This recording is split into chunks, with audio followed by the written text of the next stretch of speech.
Hello everyone, welcome to my channel. I am here to help you today. I know you use this video to fall asleep, so before that, like the video and subscribe to the channel. Also, where are you from and what time are you watching? Now get comfortable and relax. Case 1. Paul Bernardo grew up in an affluent but deeply unhappy family. His father, Kenneth Bernardo, was the son of an Italian immigrant and had made it big in the marble and tile industry. In 1960, Kenneth met and married his wife and Paul's mother, Marilyn, and the pair settled in Scarborough. However, just weeks after the marriage, cracks began to show in the relationship, culminating in Kenneth being physically abusive to Marilyn. Eventually, the pair went on to have 2 children together, Debbie and Dave. But as Marilyn slipped into a deep depression, she sought comfort in the arms of another man, someone who she had previously loved but had been blocked from marrying after her family believed him to be beneath her. The affair resulted in Marilyn becoming pregnant and eventually, on August 27, 1964, after complicated birth, Paul was born. Marilyn remained in the marriage with Kenneth, and the family of 5 lived together in a large middle-class home in Guildwood, east of Toronto. Growing up, Paul was known as a smiley, happy boy. With his mother falling deeper and deeper into depression, she eventually moved into the basement of the home, leaving Kenneth to sleep in the master bedroom alone. Paul and his siblings were often bullied at school for their unwashed clothes and poor hygiene. Looking for an outlet, Paul threw himself into the Boy Scouts and would go on weekend trips away with his peers, learning new skills together. With Marilyn wasting away in her own despair, Kenneth would prowl the streets of Guildwood, peering through the windows of young women, and eventually progressing to a charge of molestation in 1975. Keeping his sadistic behaviors closer to home, Kenneth began sexually assaulting his daughter, Debbie. The abuse wasn't a secret. Paul, his brother Dave, and Marilyn all knew about the abuse, even witnessing it on occasion. When Paul was 15, an argument between him and his parents resulted in the nature of his birth finally being revealed. Once the secret was out in the open, Marilyn began tormenting Paul, calling him the bastard child from hell and blaming him for how her life turned out.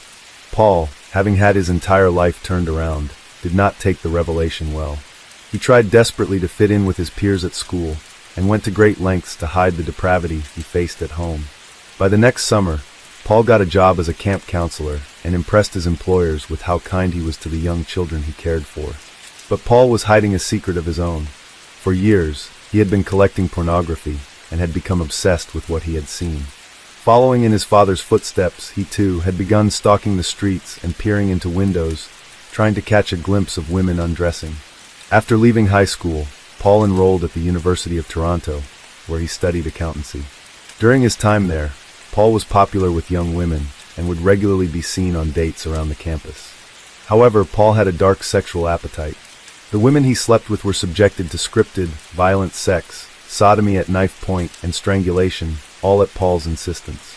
As each relationship came to an end, Paul would simply brush himself off and find his next partner, a revolving door of women he would use and abuse in order to satisfy himself. After graduating college, Paul began working at Price Waterhouse as a junior accountant. Not one to settle down, Paul went back to his old ways, stalking the streets to find women. Except, this time, instead of peering at them through the darkness, he would rape them. On May 4th, 1987, while a young woman was getting off a bus near her parents' house, Paul grabbed and brutally raped her. There would be 2 other assaults of this nature in the next week alone. Authorities came to the conclusion that the attacks, which all involved beatings, severe verbal abuse, and ominous threats to deter victims from contacting the police, had all been carried out by the same man, who the newspapers swiftly dubbed the Scarborough Rapist. The women were all between the ages of 15 and 21. In October 1987, with multiple assaults under his belt, Paul met his match in a hotel bar one night, 17-year-old Carla Homolka. Born in Ontario on May 4, 1970, Carla was the daughter of Czechoslovak immigrant Karel Homolka and his wife, Dorothy. With 2 sisters, Lori and Tammy, Carla was known for being pretty, popular, and clever. She was a straight-A student with a promising future. But as she grew up, things went awry. In high school, Carla began acting out, not listening to teachers, and falling out with friends. She would frequently lie about suicide attempts and cut herself in a bid for attention. Carla began working as a vet assistant at a veterinary clinic during high school, and as soon as she graduated, she was hired on as a full-time veterinary technician. In October 1987, 17-year-old Carla attended a pet store conference in Scarborough and was staying with a friend at a Howard Johnson hotel. It was there that she met 23-year-old Paul, and the pair immediately hit it off. After chatting for a while, the pair went upstairs and slept with each other. From that night on, they were inseparable. Paul would visit Carla as often as he could. In the weeks after they began dating, Paul became increasingly controlling over Carla, telling her how to dress, what she could or couldn't eat, and even calling her ugly and not worthy of him. Unlike the women he dated in college, Carla didn't run. In fact, she encouraged his depraved sexual behavior, submitting to his dark desires. When Paul found out Carla wasn't a virgin when they met, he was enraged. Despite the fact that he wasn't either, he was furious that the object of his obsession didn't solely belong to him. Despite this, Paul decided to continue the relationship. But he wasn't willing to give up his secret life as a rapist. Instead, he brought Carla into the fold. One day Paul asked her what she would do if he was a rapist. When Carla responded that she thought that it was cool, he returned to the streets within days, capturing and assaulting women with Carla in tow.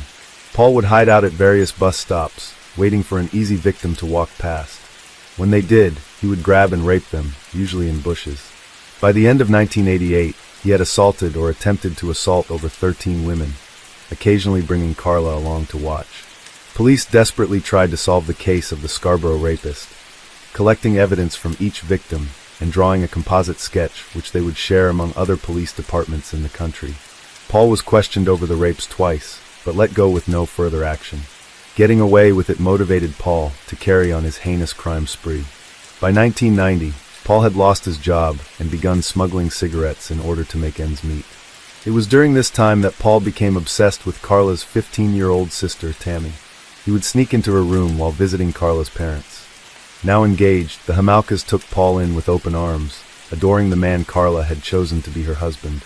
But in the dead of night, Paul would sneak into Tammy's room and masturbate while she slept. In July of that year, Paul expressed to Carla that since it was impossible for her to give him her virginity, he should take Tammy's. Instead of recoiling in horror, Carla agreed, and the two made plans for Paul to rape Tammy, telling him it would be his Christmas present. On July 24, 1990, Carla set their plan into motion, lacing Tammy's food with Valium that she'd stolen from the veterinarian office where she worked. With Tammy asleep, Paul crept into the room, ready to attack. However, the dosage wasn't strong enough and Tammy woke up just seconds before Paul could attack. Undeterred, they struck again on December 23rd, spiking Tammy's drink with sleeping pills to the point of almost overdosing her. Not wanting his plan to fail, as soon as Tammy fell asleep, the pair worked together to undress her while holding a rag soaked in anesthetics over her mouth to keep her from waking up. Both of them then proceeded to rape Tammy, laughing as they committed the heinous act against Carla's own sister. After the attack, Tammy began to vomit and stopped breathing, choking on her own vomit. The couple made some attempts to revive her, but it was no use. They had unwittingly killed Carla's younger sister. Panicking, the pair moved quickly to cover up their crime, dressing Tammy and cleaning up any evidence. Once everything had been cleaned and returned to how it was, they called 911. Emergency services soon arrived, but there was nothing that could be done. Tammy was pronounced dead. Her death was ruled accidental due to overconsumption of alcohol, but it was noted that had sustained chemical burns to her face. No further investigation was made. Relieved that they'd seemingly gotten away with their unplanned murder, the pair laughed and joked at her funeral.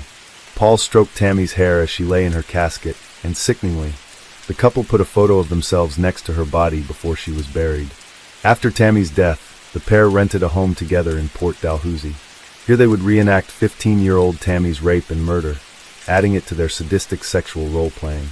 When Paul drank, he would berate Carla, blaming her for her sister's death and telling her that she had stolen Tammy from him. To make up for it, they sought out their next victim. On June 7, 1991, Carla invited a teenager she met at work over to the couple's home. After chatting with Carla and Paul for a while, the teen known only as Jane Doe passed out. Her drink had been laced with triazolam, a fast-acting sedative. At this point, Carla presented the sleeping teenager to Paul, telling him that she was a surprise gift for their upcoming wedding. As Jane Doe slept, the couple raped her, filming themselves in the act. The next day, the teen woke up and left the home, not realizing what she had been subjected to the previous night. Just days later, on June 15th, Paul met 14-year-old Leslie Mahaffey in Burlington after he'd driven there with the intention of stealing license plates to use for his cigarette smuggling activities. Leslie had missed her curfew by just minutes after attending a funeral and had been locked out of her home as a result. Unable to find anywhere else to sleep, Leslie walked the streets. During her wandering, Paul approached her and told her he was on his way to break into someone's house. Leslie simply asked him if he had a cigarette and offered to accompany him on his burglary. On the way back to his car, Paul grabbed Leslie, blindfolded her, and forced her into the back of his car. Once home, Paul shouted to Carla to come and see their new plaything, and the pair dragged the terrified 14-year-old inside. Inside, the pair recorded themselves torturing Leslie. With Bob Marley and David Bowie music playing in the background, the pair brutalized her. Paul taunted her, saying, still blindfolded, Leslie screamed out in pain, desperate for the attack to end, and begging for them to let her go. The next day, the couple decided it was possible that the teen could recognize them, so they concluded she needed to die. She was given a lethal dose of triazolam and strangled by Paul. Once dead, they moved her body to the basement and would later set about dismembering the teenager. Encasing her in cement, her body was dumped in Lake Gibson. On June 29, 1991, the same day Paul and Carla were married, Leslie's body was discovered offshore of the lake by a father and son who were out fishing. Authorities were called, and Leslie was identified by her dental records. Not yet tied to the Scarborough rapist, police opened a murder investigation. During the year following their wedding, Carla invited numerous young girls to the house, and the couple would drug and rape them repeatedly, usually recording the attacks. They all survived the attacks, but had no memory of them. Then April 16, 1992, the couple abducted 15-year-old Kristen French as she left school. Kristen was held hostage for 3 days by the couple, raped and tortured, with the promise that Paul gave her that she would be freed. Kristen initially stayed calm, hoping that she would be able to escape. However, as the abuse went on, Kristen became more defiant, calling Paul a bastard. Seeing red and remembering what his mother called him, he beat Kristen with a rubber mallet, strangling her for 7 minutes and not stopping until she was dead. Like they did for Leslie, the pair began taking steps to cover up the crime. They cut Kristen's hair, washed her, and threw her body in a ditch over 50 kilometers or 30 miles away in Burlington. The bodies of Leslie and Kristen were discovered fairly close together, and police soon realized the murders were connected. After interviewing witnesses who had seen Kristen being kidnapped, a sketch of the killer was released, and an alarming connection was finally made. He looked exactly the same as the Scarborough rapist. Realizing the crimes were connected, the press quickly picked up on the case and tips flooded in. Many tips claimed that the man in the sketch resembled Paul Bonato. Colleagues and friends rang in with their concerns, and Paul was soon brought in for questioning. Despite his DNA having been gathered years ago for the rape cases, it was never actually tested. And given the backlog, it still would not be tested for some more months. So it wasn't his DNA that would be Paul's undoing. It was his wife. On January 6, 1993, less than 2 years after the pair was married, Carla was brought into the emergency room at St. Catherine's General Hospital after having been beaten by Paul. She had sustained a broken wrist and had been beaten so severely that her eyes were black and she couldn't see or walk properly. Paul was arrested for assault, but was released on bail. After being treated, Carla sought refuge with her family in Brampton. There, she confided to her family that she knew the Scarborough rapist and the schoolgirl murderer. It was Paul. Shocked, Carla's family convinced her that she needed to report everything to police. Despite her own hand in most of the crimes Paul committed, she knew her best way out of this was to confess and hope for a plea bargain. In February 1993, Carla went to the police requesting immunity for her confession. While negotiations were underway, Paul was arrested and a search warrant was executed on the couple's home. Inside, detectives found their horrific home videos along with a selection of books and movies on pornography and serial killers. Once the police discovered the items in the home, Carla's request for immunity was denied. Instead, she was offered 12 years imprisonment under a manslaughter charge instead of facing up to 3 murder charges. If she accepted the plea deal, she would likely be released in just 3 short years for good behavior. Carla agreed and detailed everything she knew to the police.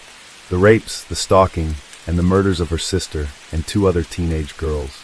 She cooperated fully with the investigation, digging Paul's grave. A month later, in March 1993, before her trial began, Carla was admitted into a psychiatric hospital. There, she wrote to her family, "Work to drug her with. He threatened me and physically and emotionally abused me when I refused. No words I can say can make you understand what he put me through." So as stupidly, I agreed to do as he said.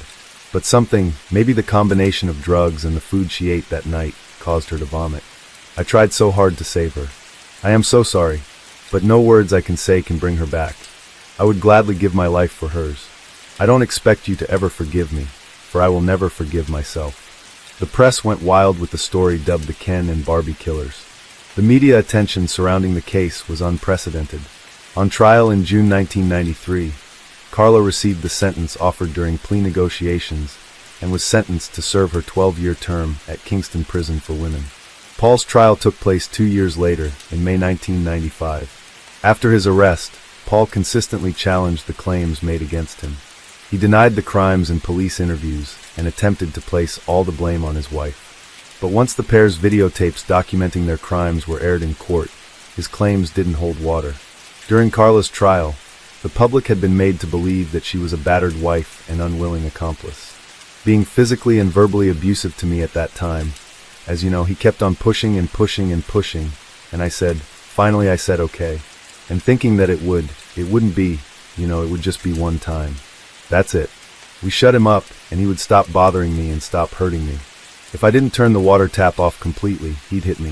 If I didn't say the right thing, he'd hit me. He held knives to my throat. He told me I better watch my back.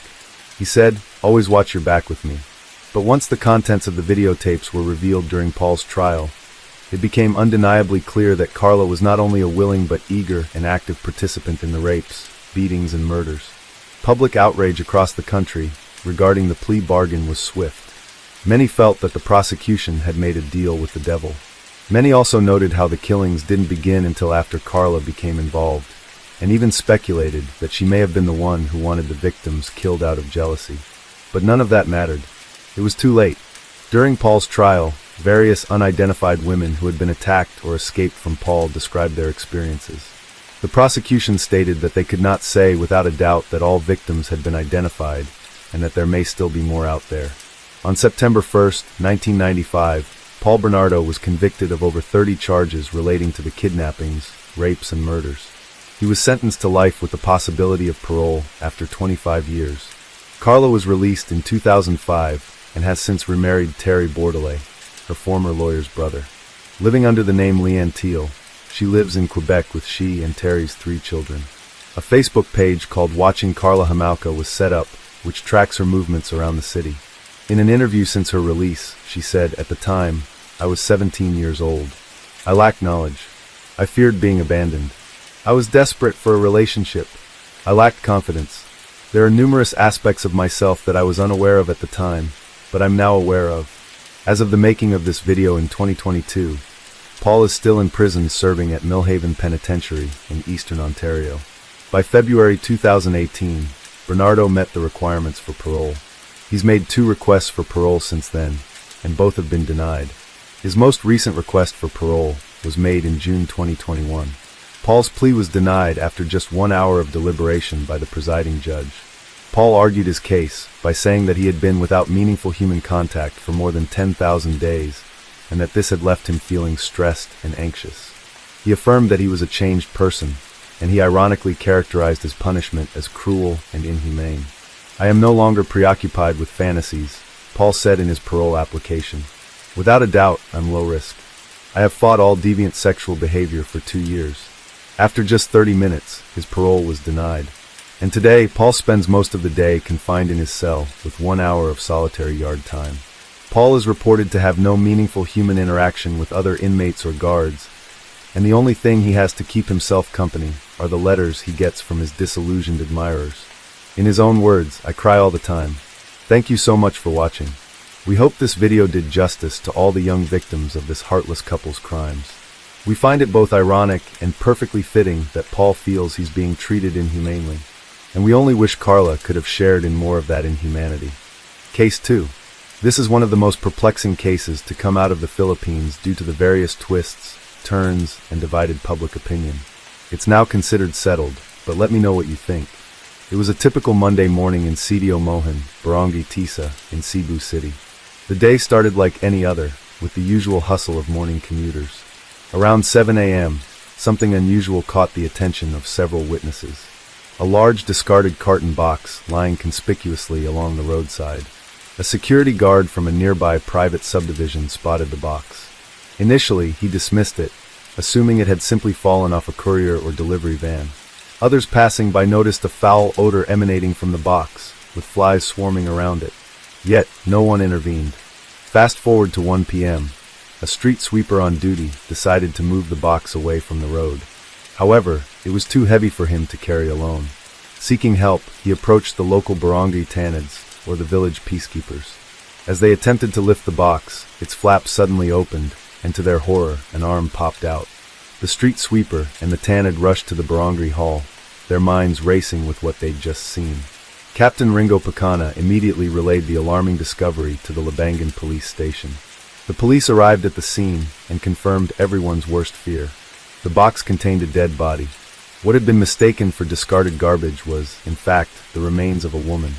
By 2 p.m., investigators were meticulously examining the scene. The body was in a gruesome state. The woman had her arms and legs tied with aluminum cables and was wrapped in a white blanket. Her face appeared to have been smashed and burned off, possibly with cables. Bruises covered various parts of her body, although these could have been post-mortem changes. Despite the meticulous examination, her identity remained a mystery. All they could ascertain was she had dyed blonde hair, was wearing a black sweater and black shorts, and her nails were manicured. These details suggested she was possibly not a local resident of Tisa, but a visitor. Who was this woman? How did she end up here, discarded like trash? These were the questions haunting the investigators as they began piecing together the tragic puzzle. The day after the gruesome discovery, on July 18, 2023, a breakthrough in the case emerged. Authorities matched the description of the identified woman to a recently filed missing persons report. The victim was suspected to be Rimay Tacmo, a 19-year-old female from Panebo City in the Valle del Norte. Rimay had been staying in Mandaue City, having flown into Cebu on June 11th, seeking employment opportunities. Some sources claim she arrived on June 14th, but regardless of the exact date, she had been in Cebu for over a month. Investigators reached out to Rimay's friends and family for identification. They confirmed there were fears. Body was indeed Rimay's. Her favorite black shorts and a distinctive necklace she always wore were unmistakable. Adding to the uncertainty, the relatives recognized the clothes Rimay was last seen wearing. They also noted that her smartphone and wallet were missing. In an effort to retrace her steps, police began gathering CCTV footage from areas where Rimay was last seen alive, including locations in Mandaue City, where she had been staying. Investigators expanded their search to include inns, suspecting that the white blanket she was wrapped in might have come from one of these establishments. Each piece of evidence brought them a step closer to understanding what happened to Rimay Tacmo. But first, who was she? Rimay Tacmo was a 19-year-old from Davao del Norte. Her family and loved ones describe her as a kind, obedient, and always prioritizing a family type of person. Despite growing up in a broken family, Rimay was known for her considerate nature and eagerness to help others. She was greatly loved by her parents and two sisters, who doted on her as the youngest in the family. Her father, Romeo Tacmo, emphasized her gentle demeanor and obedience, highlighting her dedication as a student and her determination to graduate from college to support her family. Rimay lived with her eldest sister, Roki, in Panebo City while attending college. Roki, who owned a business, supported Rimay financially and appreciated her help in caring for her niece. Rimay's aunt in Sabongo, Cebu, remembered her as a loving girl with no enemies. Initially, Rimay studied criminology with dreams of becoming a police officer. However, she later considered shifting to tourism before ultimately deciding to leave her studies altogether to work and contribute to her family's finances. Despite Roki's initial hesitation about her decision to quit school, Rimay's resolve won her sister's approval to start working. Unexpectedly, Rimay traveled alone to Cebu for a job opportunity with her friend, Jewel Smith. She didn't inform her family, who believed she was still in Davao. Rimay spent several days at the establishment's staff house before relocating to a boarding house in Barangay, Mandaue City with Smith. Rimay had been working in a bar and restaurant in Mandaue City, right after arriving in Cebu. Her family was unaware of her whereabouts. It came as a shock when they found out she was in Cebu. Remai called her sister and asked for help booking a ticket to Davao to attend a friend's christening on July 21st. Roki surmised that her sister might have opted not to inform them about going to Cebu for fear she would not be allowed to. Reassured her family that she was doing fine in Cebu. Tragically, this would be the last reassurance they would receive. July 16, 2023. Multiple sources, including Ree's friend Jewel Smith and a vendor from a local food stall near her boarding house in Barangay, Mundao City, reported that they last saw Remai on that fateful day, July 16th. The police examined CCTV footage from around the area, and weeks after Remai's death, crucial footage surfaced. It shows Ree boarding a yellow motorcycle, leaving her boarding house. The driver, a man in an orange-colored shirt. Investigators are now on the lookout for the motorcycle driver, the last known person to see Ree alive. They believe that there's a grim possibility that after traveling a few meters, Ree was forcibly transferred to another vehicle by her assailants. The journey of that motorcycle is key. It traveled towards Cebu City in Panang Dite Road in Barangay Mabalo, then proceeded to Iscario Street. Unfortunately, identifying the driver remains a challenge. His face was obscured by a helmet, but this footage has been handed over to the Regional Anti-Cybercrime Unit for enhancement.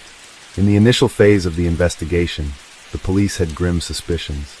They thought Ree's face had been burnt with hot water or acid. Further examination revealed hematomas on her wrists and legs and a stab wound on her side. The autopsy concluded that the cause of death was strangulation. As for her face, it wasn't burnt. It was the effect of decomposition. Significant developments occurred on July 27, 2023, 10 days after Ree was last seen alive. Remai's missing smartphone finally surfaced. A man handed it over to the Labangan police station, claiming he had bought it from another near Carbon Public Market. When he checked the device, he found photos of Ree May, recognizing her as a victim found inside an abandoned box in Burgi Tisa. He immediately reported it to the authorities. This discovery happened just 2 days after he purchased the phone. Fortunately, CCTV footage near Carbon Market captured the man who sold Ree's mobile phone. He was wearing an orange-colored t-shirt, a detail that connected him to the initial investigation. This man had now been tagged as a person of interest in the case. His image, believed to hold vital information about the 19-year-old Remay Takumo, was released by the Cebu City Police Station. According to the police, the unidentified suspect first tried to unlock Takumo's phone, but failed. Unable to bypass the security, he opted to sell it for 1,700 pesos. The police are urging the public to help identify and locate this person of interest. As part of their ongoing investigation, they are still searching for the driver of the motorcycle that Ree boarded on July 16th, the same day she was last seen alive. On July 29th, out of pure coincidence, officers from the Guadalupe police station arrested Simeon Gabutero Jr., a 22-year-old construction worker, for the dangerous possession of a firearm in Cebu City. Soon after, police recognized Gabutero as the man in the picture released by the Cebu City Police Office, previously tagged as a person of interest in the Takumo case. Gabutero, however, insisted on his innocence, claiming he was not the killer of the 19-year-old. In an interview with CDN Digital, Gabutero maintained that he did not know the victim. Upon his arrest, though, he admitted to selling Remay's cell phone. Gabutero claimed he was merely following the instructions of his neighbor, who lived in the same neighborhood in Guadalupe. Gabutero stated that Gabaison had given him Takumo's cell phone on July 16th, instructing him to unlock or sell it. He managed to sell the phone for 1,700 pesos, handing the money to Gabaison, who gave him 500 pesos as promised. Gabutero asserted that he had no idea the phone belonged to a possible murder victim, and that Gabaison had instructed him to keep the ownership of the phone a secret. When Gabutero realized the police were searching for him, he chose not to turn himself in out of fear of being implicated in the crime. During his confession, Gabutero revealed a disturbing detail. He had seen Gabaison allegedly arguing and attempting to strangle the victim. He witnessed this altercation near an elementary school in Barangay, Guadalupe, Cebu City, a day before Remay's body was found stuffed inside a carton and dumped by the roadside. The 22-year-old Gabutero had a criminal history of participating in a brazen daylight robbery in Toledo City just last June. Alongside another unnamed suspect, Gabutero allegedly robbed a businesswoman at her home in Citiabad. They made off with 8,000 pesos in cash and valuables, including jewelry and gadgets, worth over 150,000 pesos. Robbery charges were filed against Gabutero on July 7th, roughly 10 days before he reportedly involved in the tragic death of Ria May Tacoma. On July 30th, to verify Gabutero's claims, the police tracked down Gabutero Gabison, who was arrested on an unrelated charge of illegal drug possession. When brought in for questioning, Gabison vehemently denied Gabutero's accusations. He insisted that he never knew, met, or encountered either Gabutero or the victim Ria May. As part of the meticulous investigation, the police conducted DNA testing for both Gabutero and Gabison on August 4th. This forensic examination was crucial in examining any possible connection between the suspects and the evidence found at the crime scene. The authorities are leaving no stone unturned in their pursuit of justice for Ria May. Despite the arrests and ongoing investigation, the police continue to appeal to the public. They urge anyone with information about what happened to Ria May and who might be responsible for her death to come forward. Meanwhile, there's concern amongst the public about the rapid identification and apprehension of the suspects. An article written on August 1st expressed suspicion regarding how quickly the perpetrators were found, suggesting there might be more complexities about this case than initially apparent. On August 5th, while the results of the DNA test were still pending, several individuals claiming to have information about the gruesome killing surfaced, causing a flurry of speculation on social media.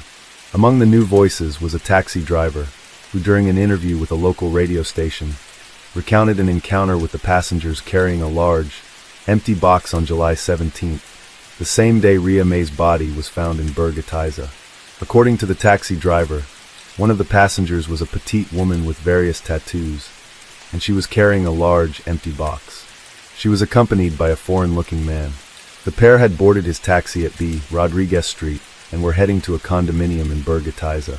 The taxi driver's description seemed to implicate Jewel Smith, one of Ria May's closest friends. On August 7th, a visibly distressed Jewel Smith went to the Cebu City Police Station to clear her name. Smith asserted her innocence, stating she had not left her boarding house in Burg Ilok, Mandaue City, since clocking out from her job at a bar at AS Fortuna on July 16th. Last July 17th, I was just in Ilok. My neighbors could testify to that. I really don't like going out, Smith declared. She also denied being on B. Rodriguez Street or in Burg Ilabongan on July 17th. Smith stood by her previous statements that the last time she saw Ria May was on July 16th. Since the taxi driver's interview, Jewel and her family have been subjected to hate, prejudice, and baseless accusations on social media. Her photos circulated online without her permission, compounding her distress. In response to these developments, the police urged individuals with information about the case to come forward directly to them rather than turning to social media. Smith is also considering filing charges against the taxi driver for spreading lies and causing undue stress to her and her family. When Ria May did not return to her boarding house the next day, Smith filed a missing persons report, which was then referred to the police. As the police continue to investigate, they have taken into account both the taxi driver's and Smith's statements. However, they remain focused on Gabutero and Gabison as their primary suspects, ruling out Smith and acknowledging her cooperation with their inquiries. On August 10th, Seamin Gabutero Jr., a construction worker, finally confessed to being the perpetrator. Police Colonel Aranio Dalagdag of the Cebu City Police Office announced in a press conference that the murder charges would be filed against Gabutero. This confession came after DNA test results showed samples under Ria May's fingernails matched Gabutero's DNA. Gabutero admitted to killing Ria May when she visited his boarding house in Barangay Guadalupe early on the morning of July 16th. He claimed that Ria, whom he had met through Facebook, was his girlfriend. They had been in a long-distance relationship since December 5th of the previous year, but had never met in person until that day. On July 16th, they agreed to meet for the first time at Gabutero's boarding house around 6 a.m. Gabutero said he became enraged when he discovered that Ria had made multiple Facebook accounts and received messages from other men. His jealousy and anger boiled over, especially considering the money he had been sending her from his meager earnings. Gabutero, who earned 400 pesos daily as a construction worker, had been sending money to Ria since they became a couple. His frustration grew when he found drug paraphernalia in Ria's bag, feeling that his hard-earned money was being misused. However, to Gabutaro, when he confronted Rhea, she laughed at his outburst, which further infuriated him. In a fit of rage, he squeezed her neck. Rhea did not scream, but only held on to his hand in an attempt to resist. Jewel Smith, Rhea's friend, mentioned that Rhea had been drinking before the incident, which had explained her inability to fully resist the attack. Gabutaro also expressed anger that Rhea had not informed him of her arrival in Cebu. After realizing she was dead, he wrapped her in a blanket, tied her up with pieces of garter and shoestring, and placed her inside a cardboard box. With the help of another person, he transported her body on his motorcycle and dumped it in an overgrown area in Barangay Tisa. Gabutaro denied burning Rhea's face, a detail the medical legal officer explained could have resulted from decomposition, as she had been dead for over 24 hours. Distraught and filled with regret, Gabutaro told the police that he was ready to face the consequences. His confession, detailed in an extrajudicial statement signed on August 10th, also revealed an attempt to frame his neighbor, Roberto Gabison, due to a past dispute. The police confirmed that no evidence linked Gabison to Rhea May's death, and Gabutaro's admission cleared him of any involvement. Similarly, no evidence implicated Jewel Smith. Discrepancies in the taxi driver's claims, such as the timing and description of the box, further exonerated her. Gabutaro, in his confession, admitted to killing Rhea inside his boarding house at approximately 6 a.m. Additionally, CCTV footage captured Gabutaro attempting to dispose of Rhea's body around 10 p.m. the same day. The footage showed him transporting the box containing her body on a motorcycle.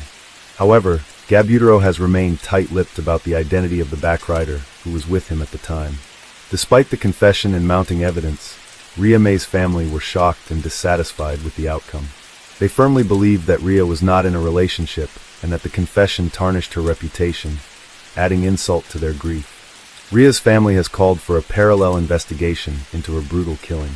They questioned the credibility of Gabutaro's confession, stating, "The family felt that the allegations made by Gabutaro in his extrajudicial confession were not thoroughly vetted." They criticized the police for not verifying claims that Gabutaro and Rhea knew each other since December 2022, or that he had sent money to her through Gcash. The family showed mistrust of the investigation and publicly scrutinized the case. In a press conference on August 11th, Police Mayor Angelito Valasar, chief of Labangan Police Station, responded to the concerns raised by Rhea May's family. He urged them to visit the police station to personally review the evidence in their possession. Valasar expressed respect to the family's concerns and emphasized the importance of transparency in the investigation. Meanwhile, a significant development occurred when the motorcycle taxi driver who transported Rhea May to Barangay Guadalupe from Barangay Loc in Mandaue City came forward. Marjun Carrel, a resident of Lapu-Lapu City, appeared at the Labangan police station on August 11th to clear his name.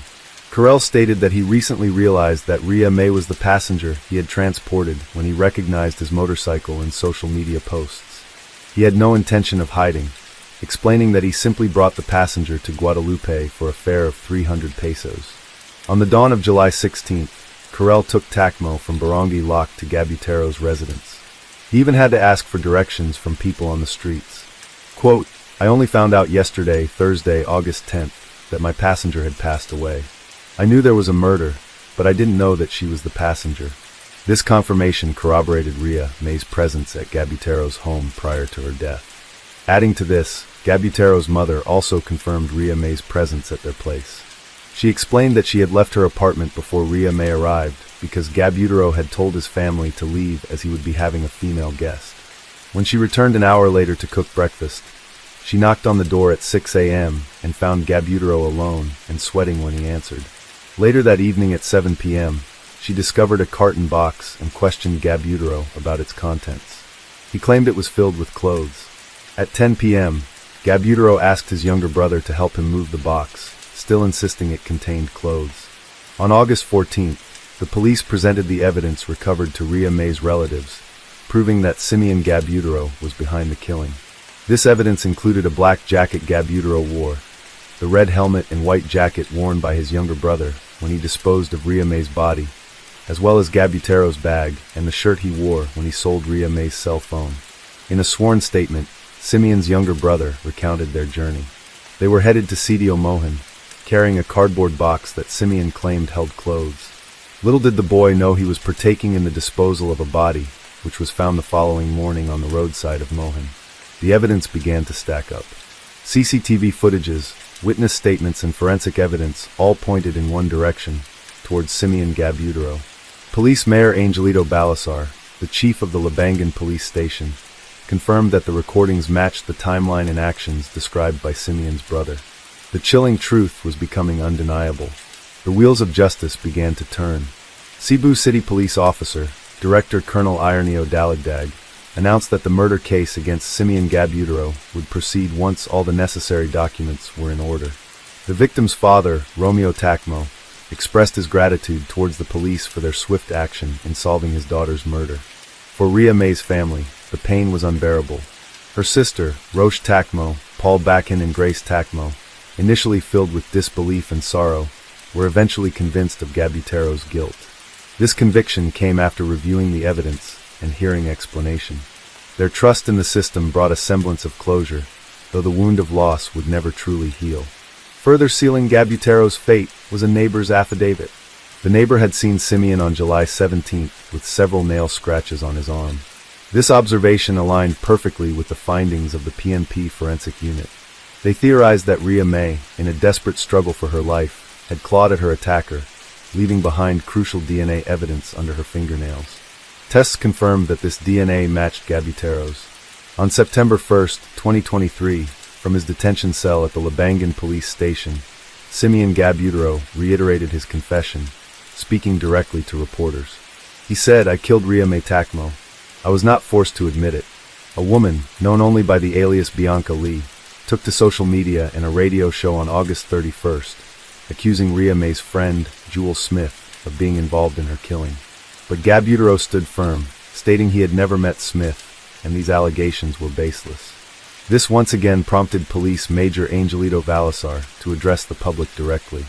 He urged anyone with genuine evidence to come forward through proper channels rather than spreading unverified claims online. Major Balasar's appeal was clear. Justice can only be served through the correct legal processes, not through the court of public opinion.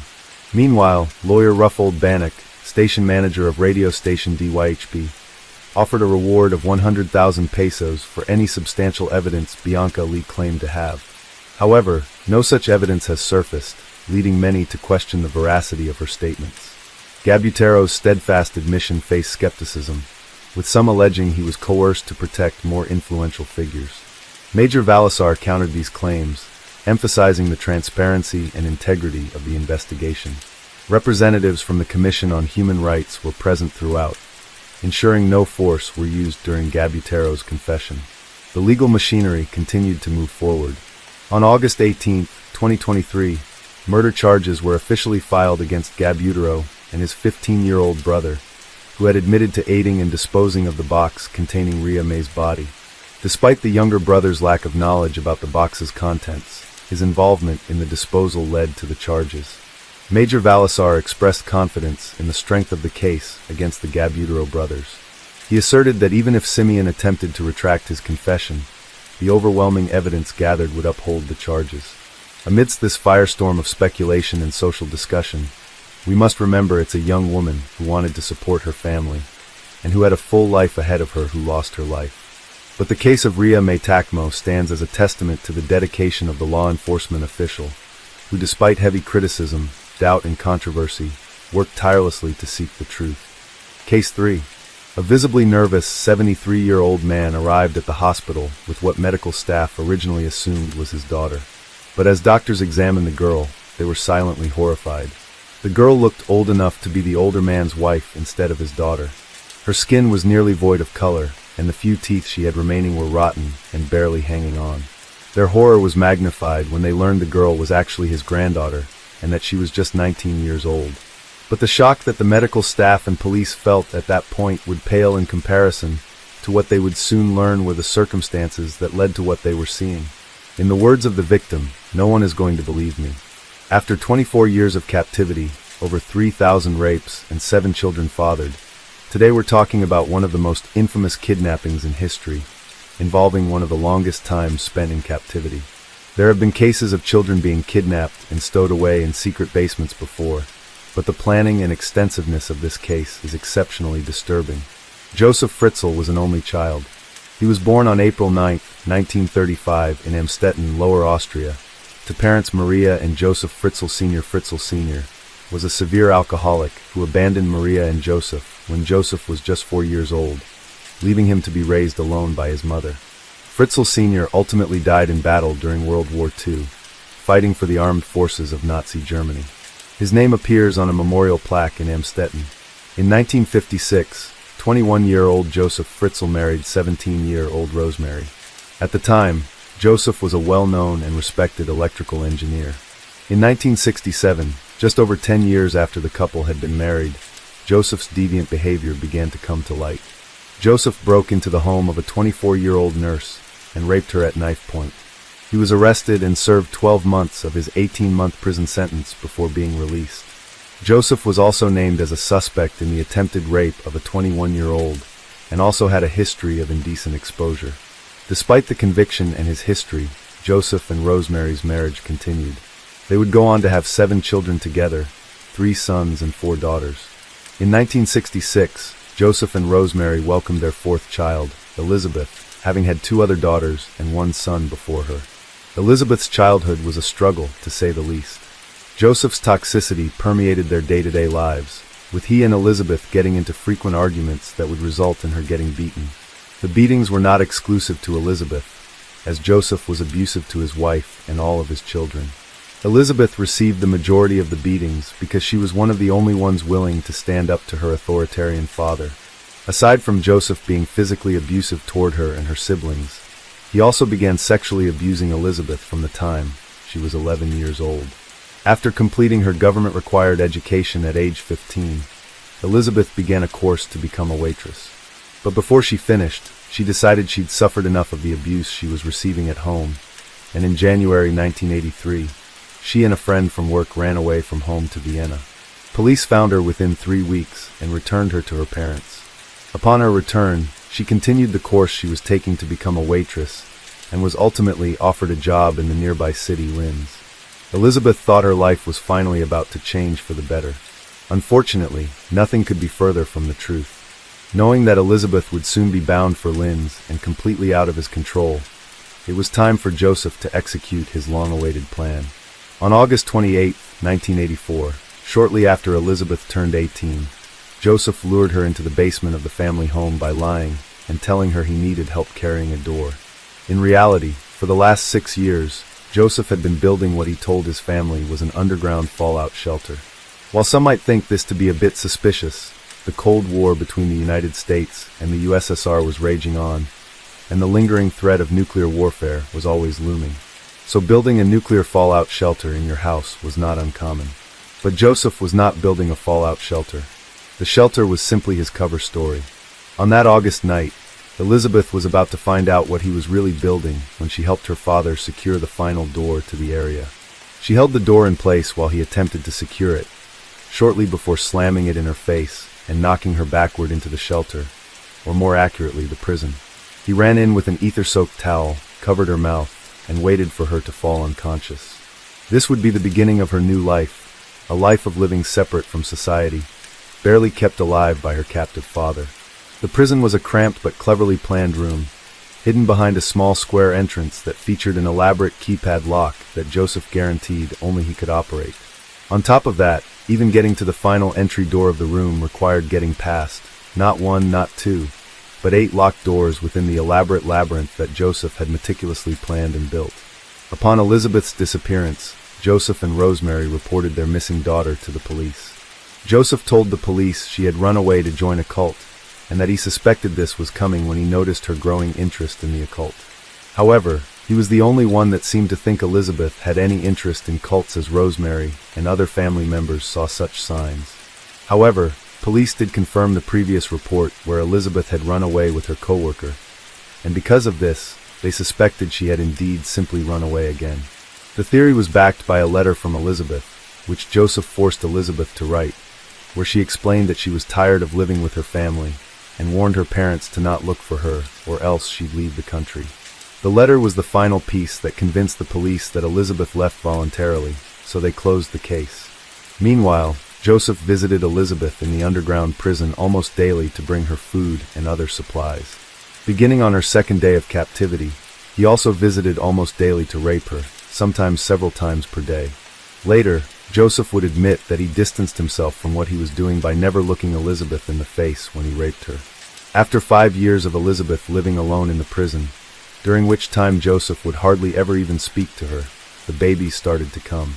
At first, having a baby in the cellar with her was terrifying for Elizabeth, but they also provided much-needed company for her, as well as a purpose for living after so many years where she'd contemplated suicide.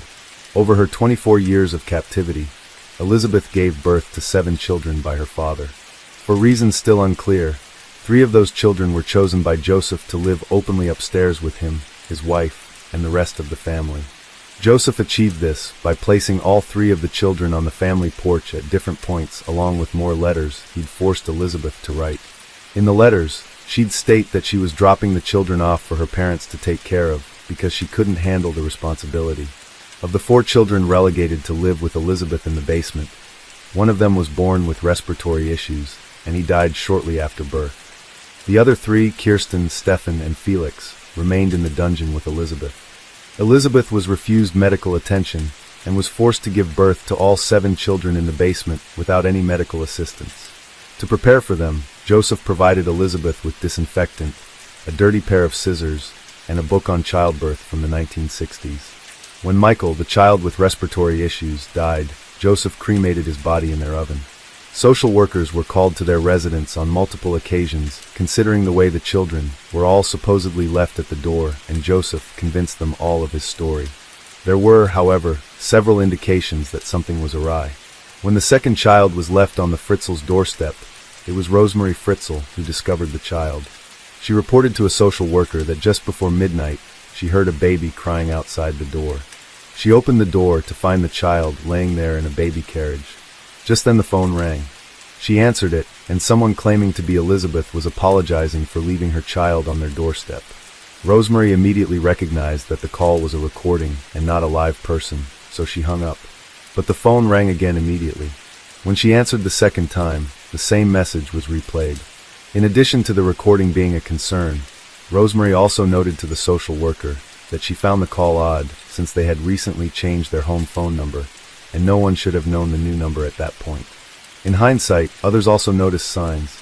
Joseph's sister-in-law reported that he would go into the basement every morning at 9 a.m. explaining that he was making blueprints and building new machines to sell to clients.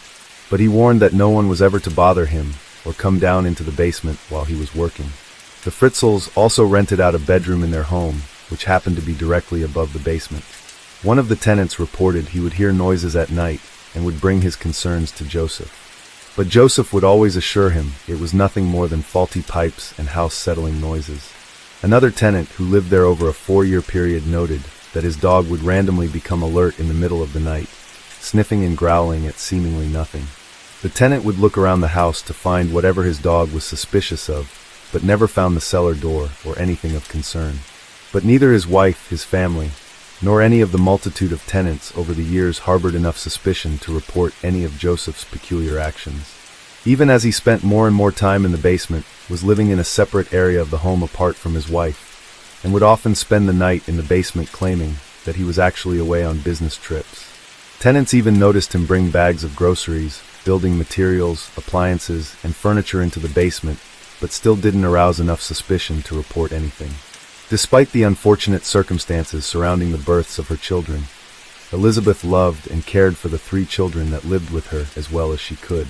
Investigators and reporters expressed how impressed and inspired they were by how well Elizabeth managed to raise her kids considering their circumstances.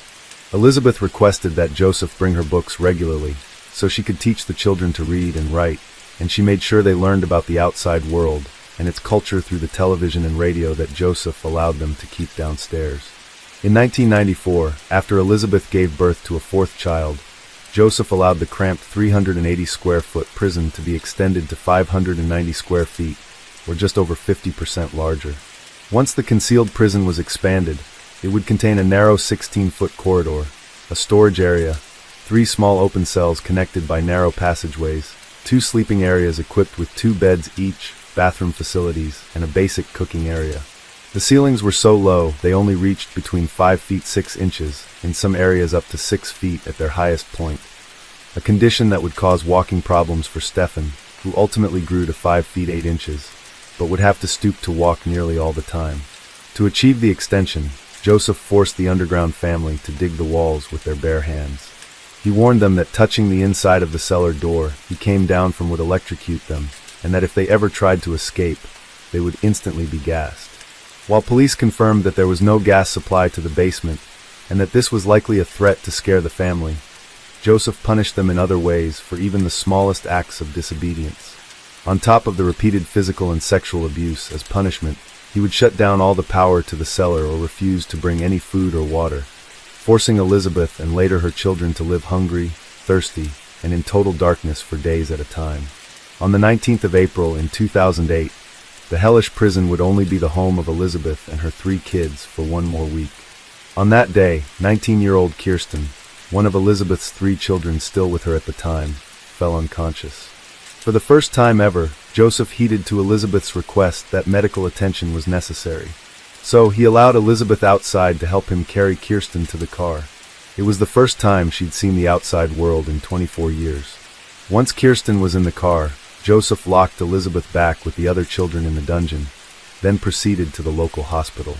Upon arriving at the hospital, doctors were immediately concerned as Kirsten's skin was as white as a ghost.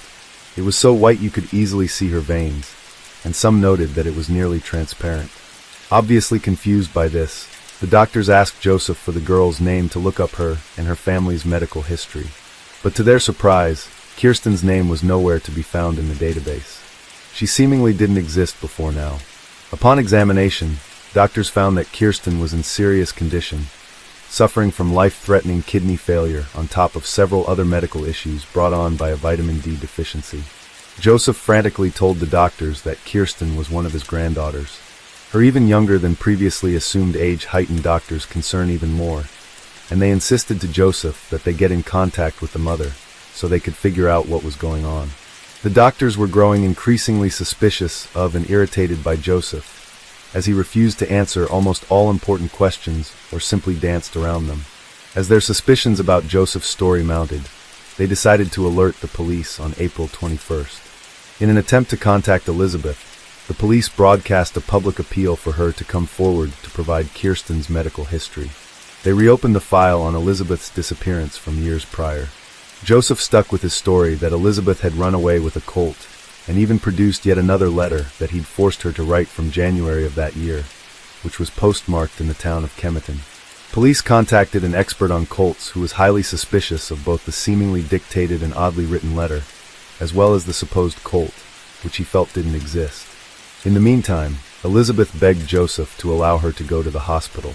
A week later, on April 26th, Joseph allowed Elizabeth to come with him to the hospital with strict instructions for her to stick to the fabricated story or face the consequences. He also allowed the 2 remaining children to be taken to the upstairs home while they went to the hospital. When they arrived at the hospital, Joseph and Elizabeth were immediately detained by police and separated for questioning. Elizabeth was initially reluctant and fearful, talking very quietly and avoiding eye contact. The doctors and authorities' first suspicion was that Elizabeth was an abusive mother and that her treatment and neglect of her daughter was the cause of Kirsten's health issues. But they quickly began questioning that theory once they saw that Elizabeth shared the same ghostly features of white hair and pale white skin. Elizabeth remained unwilling to cooperate until the police granted her her only request, that she never has to see her father again. Once police agreed, she told them everything. Over the next hours, she recounted her 24 years in captivity, including the secret dungeon, the constant physical and sexual abuse dating back even before her imprisonment, the multiple children, the fact that some of them were taken from her, and even unfathomable details like how he used to force her to watch adult films and then reenact them with him in front of their children to humiliate her and scar the children. Police forced Joseph to give them the key code to his electrical lock and immediately began investigating the home and basement. On the same night he and Elizabeth came to the hospital, Joseph, 73 years old at the time, was arrested and taken into custody. 3 days later, on April 29th, DNA evidence confirmed that Elizabeth was telling the truth, and that all 6 of Elizabeth's remaining kids were biologically Joseph's. Police also planned to interview every person that had rented the extra bedroom in the house, with the number of former tenants totaling over 100. During the investigation, police found the many letters that Joseph forced Elizabeth to write, one of which seemingly implied that he was planning on releasing her from the basement the following year. The letter stated that she wanted to come home, but that it wasn't possible for her to do so just yet. Police believed and Joseph confirmed that his plan was to free her, but tell everyone in the outside world that he had actually rescued her from the cult she had run away to. He felt he was growing too old to care for his second family underground, and was hatching what he felt was a viable transition plan. Once police began interrogating Joseph, he confessed to everything. He claimed that he simply lived a second life in the basement with his daughter, and that while he may have been forcing her to stay in the basement, the details of their relationship were all consensual.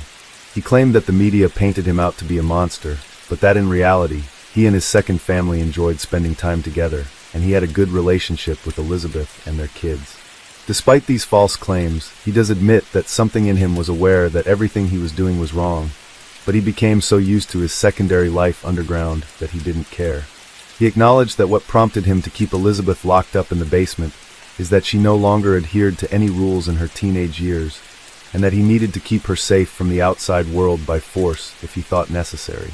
But even though he made statements like that, positioning himself as her protector, he'd also make statements that reflected quite the opposite.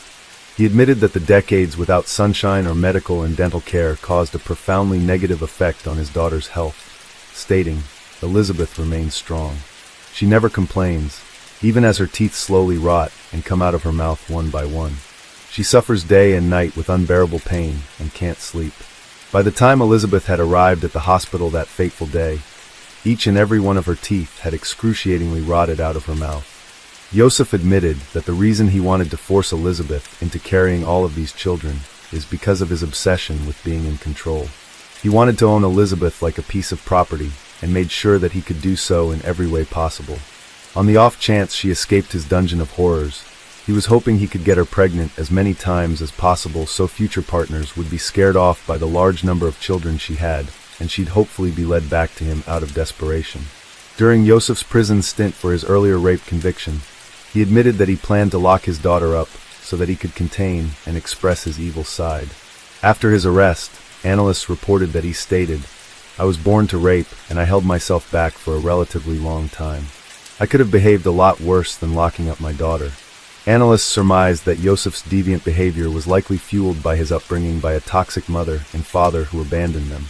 While Joseph used to speak very highly of his mother, he eventually came to share the truth, which is that she hated him, abused him, beat him until he was laying in a pile of his own blood, and even compared him to Satan.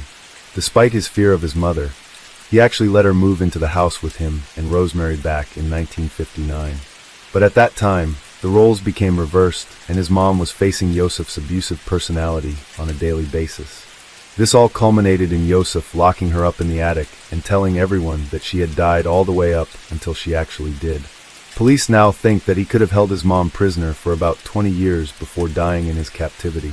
To adhere to the agreement that Elizabeth would never have to see her father again, she gave videotaped testimony presented to Austrian prosecutors and investigators in July 2008. Later that month, the trial for Joseph began. He faced 10 years for the negligent homicide charge of Michael, the infant who died shortly after birth, as well as a maximum of 20 years for rape, incest, kidnapping, false imprisonment, and enslavement.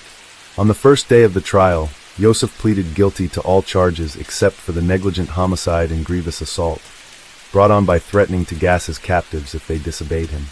His defense attorney encouraged the jury to not be swayed by their emotions and insisted his client was not a monster, citing that he brought a Christmas tree down to his captives during the holidays. The prosecution pressed for life imprisonment in an institution for the criminally insane. She demonstrated with markings on the wall how low the height of the ceiling in the dungeon was, as well as how damp and moldy it was, passing around musty objects from the cellar, causing the jurors to flinch from the odor. Jurors watched nearly 11 hours of taped testimony from Elizabeth in total, broken down into 2-hour sessions, because the details were so harrowing they couldn't bear more than 2 hours of the testimony at a time. Elizabeth's brother also testified about Joseph's abuse, but his wife Rosemary and the other children from the cellar refused to testify. Elizabeth attended day 2 of the trial. She'd actually attended in disguise the day prior in preparation for a book she'd planned to write about her ordeal. But on this second day of the trial, Joseph recognized that she was in court. Joseph and Elizabeth's eyes met, and Joseph went pale and broke down. The following day of the trial, he immediately approached the judge and changed his plea to guilty on all charges. He was sentenced to life imprisonment with the possibility for parole after 15 years. He accepted the sentence and stated he would not appeal. Once the trial was over, Elizabeth and her 6 children were given new identities and a new home where they could enjoy their freedom, but still be afforded privacy. All of the 6 children require ongoing therapy. The upstairs children had been traumatized by both Joseph's abuse, as well as learning that he lied to them about their mother abandoning them. And the downstairs children dealt with the obvious trauma of being deprived of normal development, fresh air, and sunshine, as well as the extreme mental, physical, and sexual abuse they received or witnessed by Joseph. Additionally, all 6 children may face genetic issues inherent to children born of an incestuous relationship. Elizabeth allows her 3 children, who grew up in Joseph and Rosemary's house, to visit their grandmother regularly. Elizabeth is said to have been estranged from her mother for believing her father's story about her whereabouts and not questioning it. However, over time, she came to forgive her mother, and they have a strong relationship now. In 2013, work began to fill the basement of the old Fritzl home with concrete. The home would ultimately sell 3 years later to buyers who turned the building into apartments.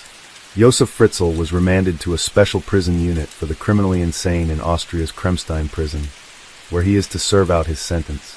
In May 2017, Josef Fritzl changed his name to Josef Murhoff. Unconfirmed reports claim it was due to fights in prison, one of which resulted in several of his teeth getting knocked out. A British journalist, Mark Perry, interviewed Fritzl in his prison cell and reported that he has shown no remorse for his crimes. He quoted Joseph as saying, "Just look into the cellars of other people. You might find other families and girls down there." In April 2019, Josef's health was said to be declining. He's suffering from dementia, and he doesn't want to live anymore. It's also reported that he is withdrawn, doesn't want anything to do with his fellow inmates, and likewise, they don't want anything to do with Austria's most infamous convict. In 2021, a regional court ordered the 87-year-old Fritzl to an alternative penitentiary, essentially moving him from a psychiatric prison to a standard prison. That decision was based on a psychiatric report that stated he no longer posed any danger. However, a higher regional court in Vienna ruled that there were no convincing indications that Fritzl was no longer a danger and therefore must remain in a secure psychiatric facility. Had Fritzl been moved out of the psychiatric prison, he would be eligible to apply for parole after having served 15 years, which is scheduled to occur in 2023. So as of the making of this video in 2023, Fritzl remains in a psychiatric prison where he remains ineligible for parole. Thank you so much for watching. We hope this video did justice to Elizabeth and all her precious children. We can only imagine the amount of fortitude and courage it must have taken to stand up to and speak out against a force that had so brutally ruled over every aspect of her life for 24 years. Her strength is an inspiration. Case 4. It was Sunday, September 17th, 2023, when police were dispatched to a family home for a welfare check.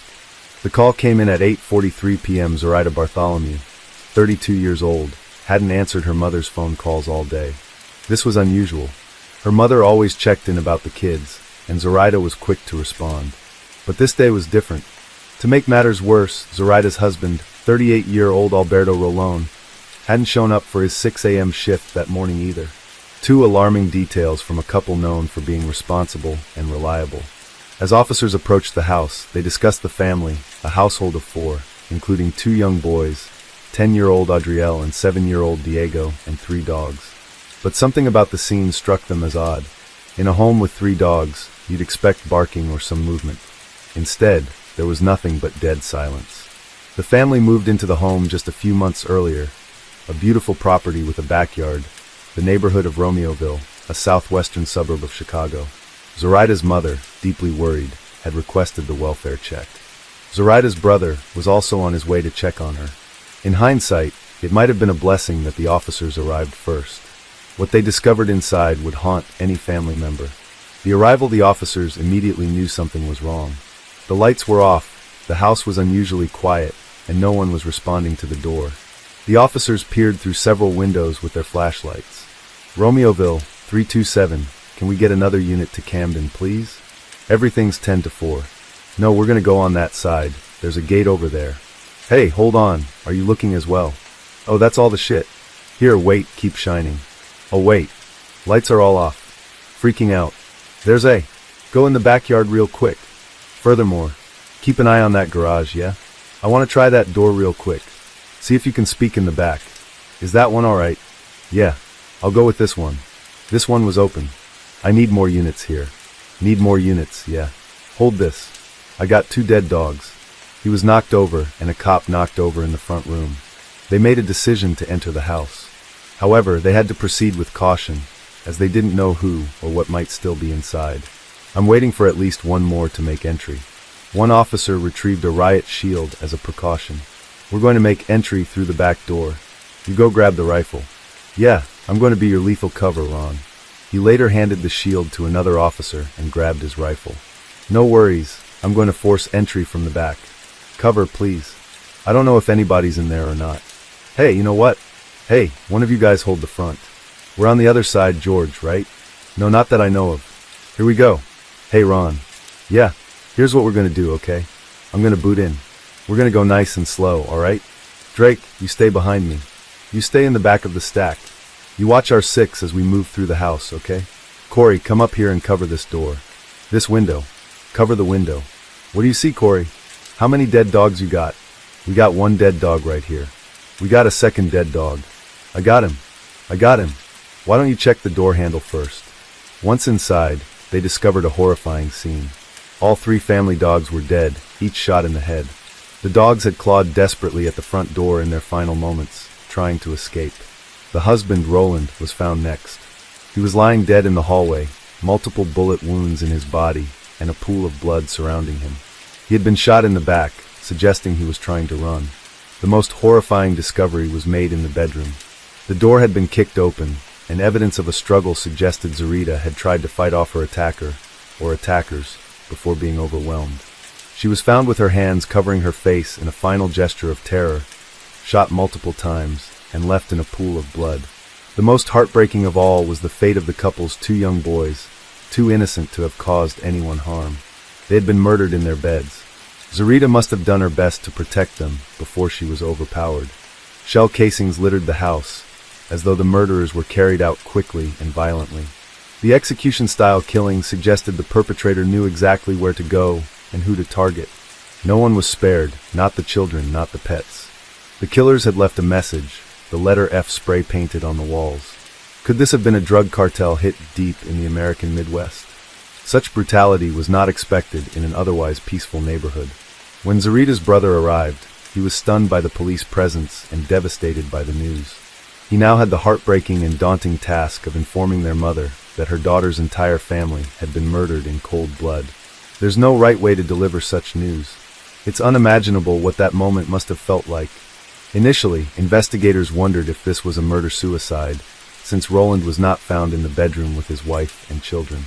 However, this theory was quickly ruled out, due to the multiple gunshot wounds in his back, indicating he had been fleeing. The claw marks and animal feces near the door revealed the dogs had sensed the violence taking place. In their final moments, they were in a state of panic and terror, likely killed last. Authorities estimated the murders occurred between 9 p.m. Saturday and 5 a.m. Sunday.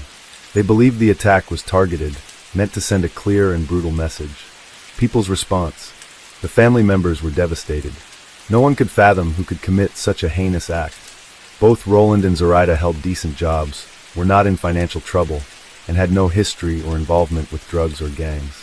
They didn't even own firearms, suggesting they hadn't anticipated any danger. The murder seemed random, senseless, and deeply evil. The Romeoville police enlisted the help of the FBI, ATF, and DEA, suspecting the crime resembled the style of a cartel hit. Neighbors were equally shocked. Devastated this happened to a young family. The fact that nobody heard anything, and these houses are pretty close together, is very sinister. This is devastating to me. I mean, I've been crying on and off all day. Just a young family trying to do better. I'm sorry. It's horrible. It's tragic. It's unfair. The boys were beloved at their school, Robert C. Hill Elementary. Their classmates and teachers struggled to cope with the devastating news of their death. Zoraida's sister took to social media, pleading for information. I want to know what happened to my nephews, my sister, her husband, and why. Early investigation pending the detailed forensics. Police were looking for any form of lead or suspect. Through early questioning of the family, detectives learned that Zoraida had been having an affair with a colleague at work. Now, this wasn't an exceptional case. In the past, Zoraida had had other affairs, but after confessing to her husband, they managed to work it out and move forward. This time, however, it was different. She was reportedly madly in love with a coworker, 32-year-old Nathaniel Huey Jr. They had been seeing each other since May 2023, when they were both working at Avanti Engineering, a machined parts manufacturer.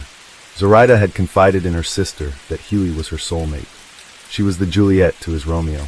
On September 18, 2023, the day after the horrifying discovery at the Romeoville residence, police went to speak to 32-year-old Nathaniel Huey Jr. at his workplace at Avanti Engineering. Zoraida's sister was correct. Police found a post-it note at Huey's workstation, which appeared to be written in Zoraida's handwriting. It read, "The whole affair seemed to be an ill-kept secret." Perhaps they didn't really care about keeping it under the wraps, considering how a post-it note was just in plain sight at Huey's workstation. In fact, Zoraida's husband knew of some of her affairs, but chose to ignore or deal with them privately, because, reportedly, keeping the family together was more important than infidelity between spouses. In some odd way, that seemed like a noble cause, but to others it might seem like being a pushover, something no one should just tolerate or sweep under the rug. Back to the questioning. The detectives began by telling Nathan they were aware of the affair, but that's not why they were here, and that's not their concern. We're just trying to figure out where.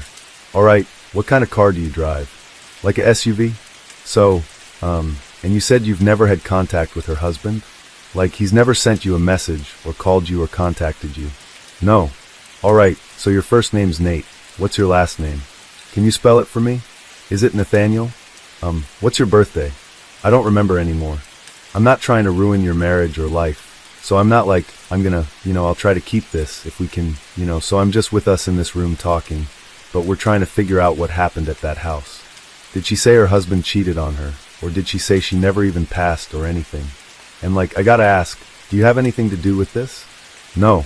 Okay, I have to ask, and you know that your number's gonna be in her phone, and we're gonna find your text messages, and we're gonna find that stuff, and I don't want to get surprised later on that you guys are fighting, or that there was something going on between you two, or just three or few that I don't know about, Something like that.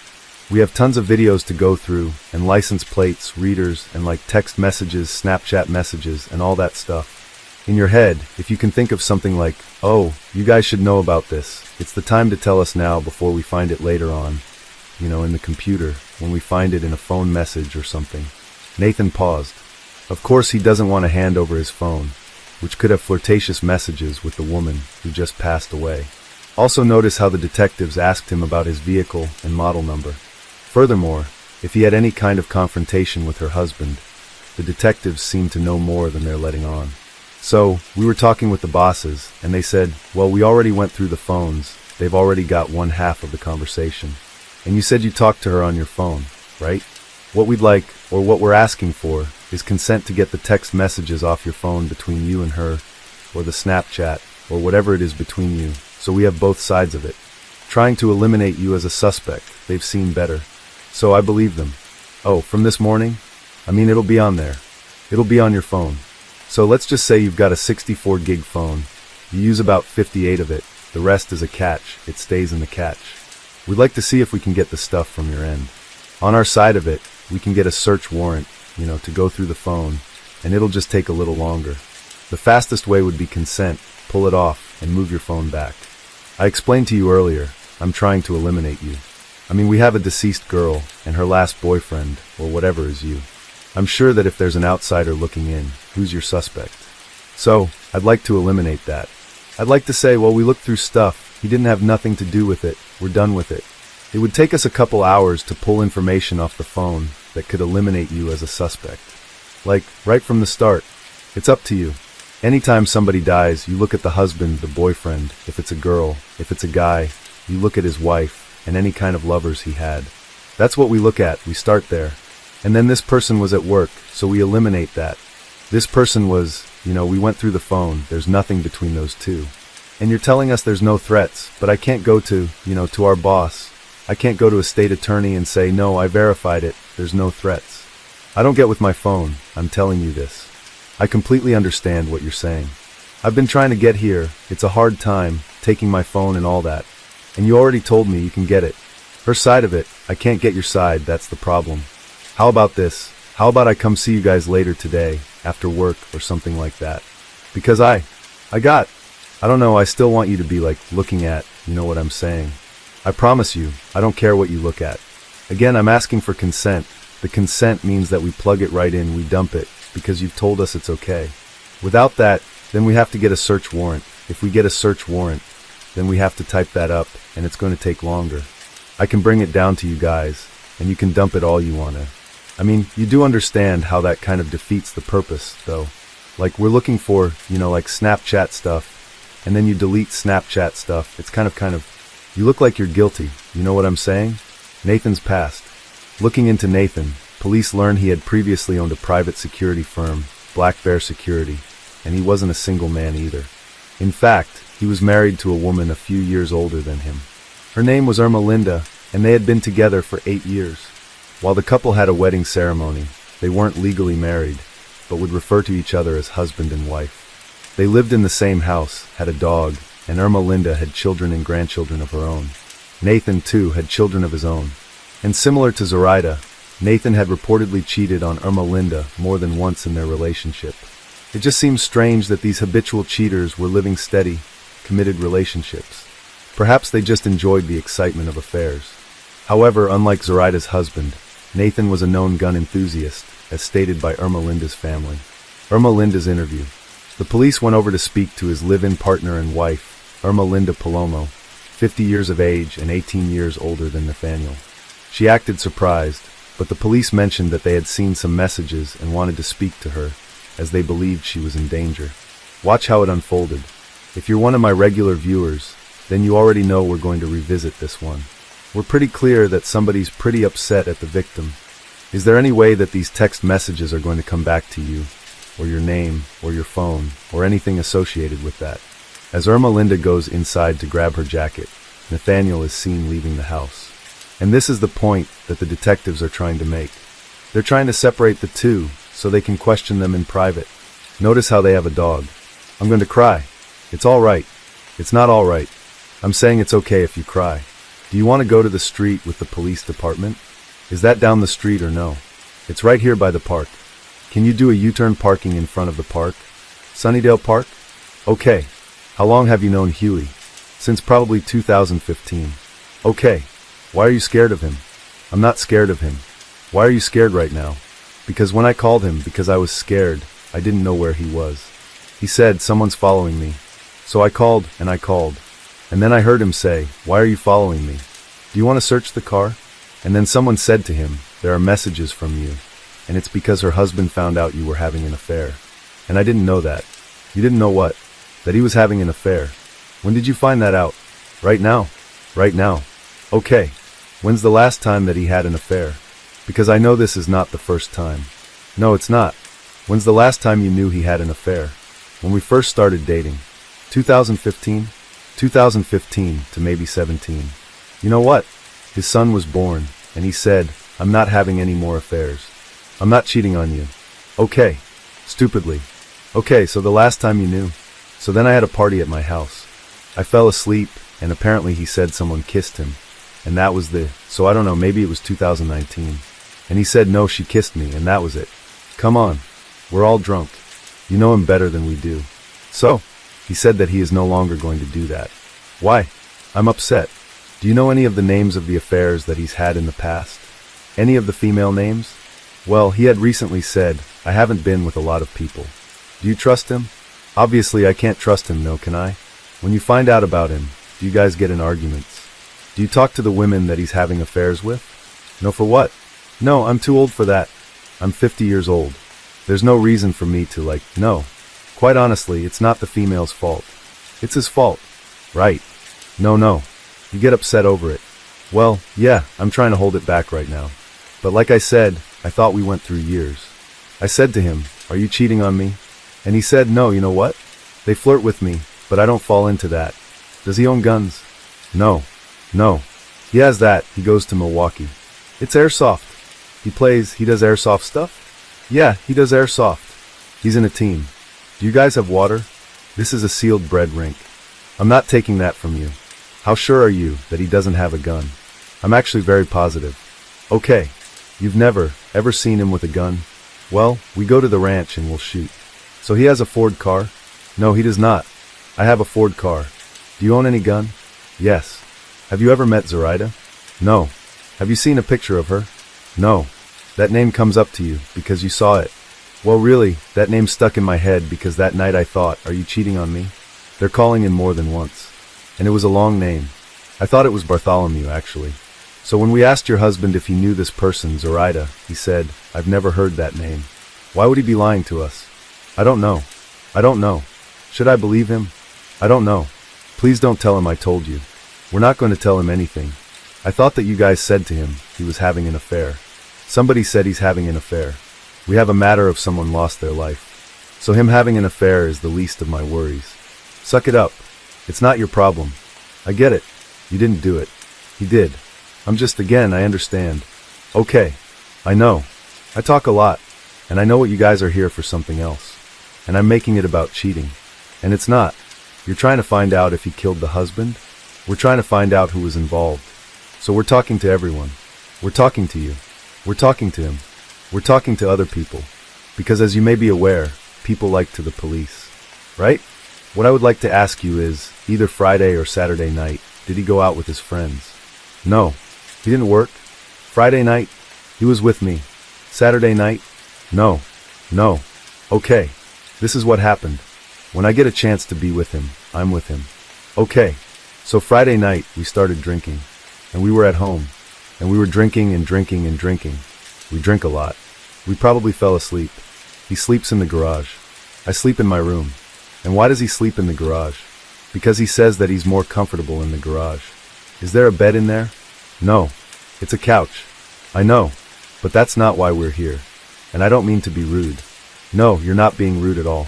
So we were drinking. We woke up and we were hungover. On Saturday? He said, we got to move. I said, I really want to go to Ross. I want to buy some jeans.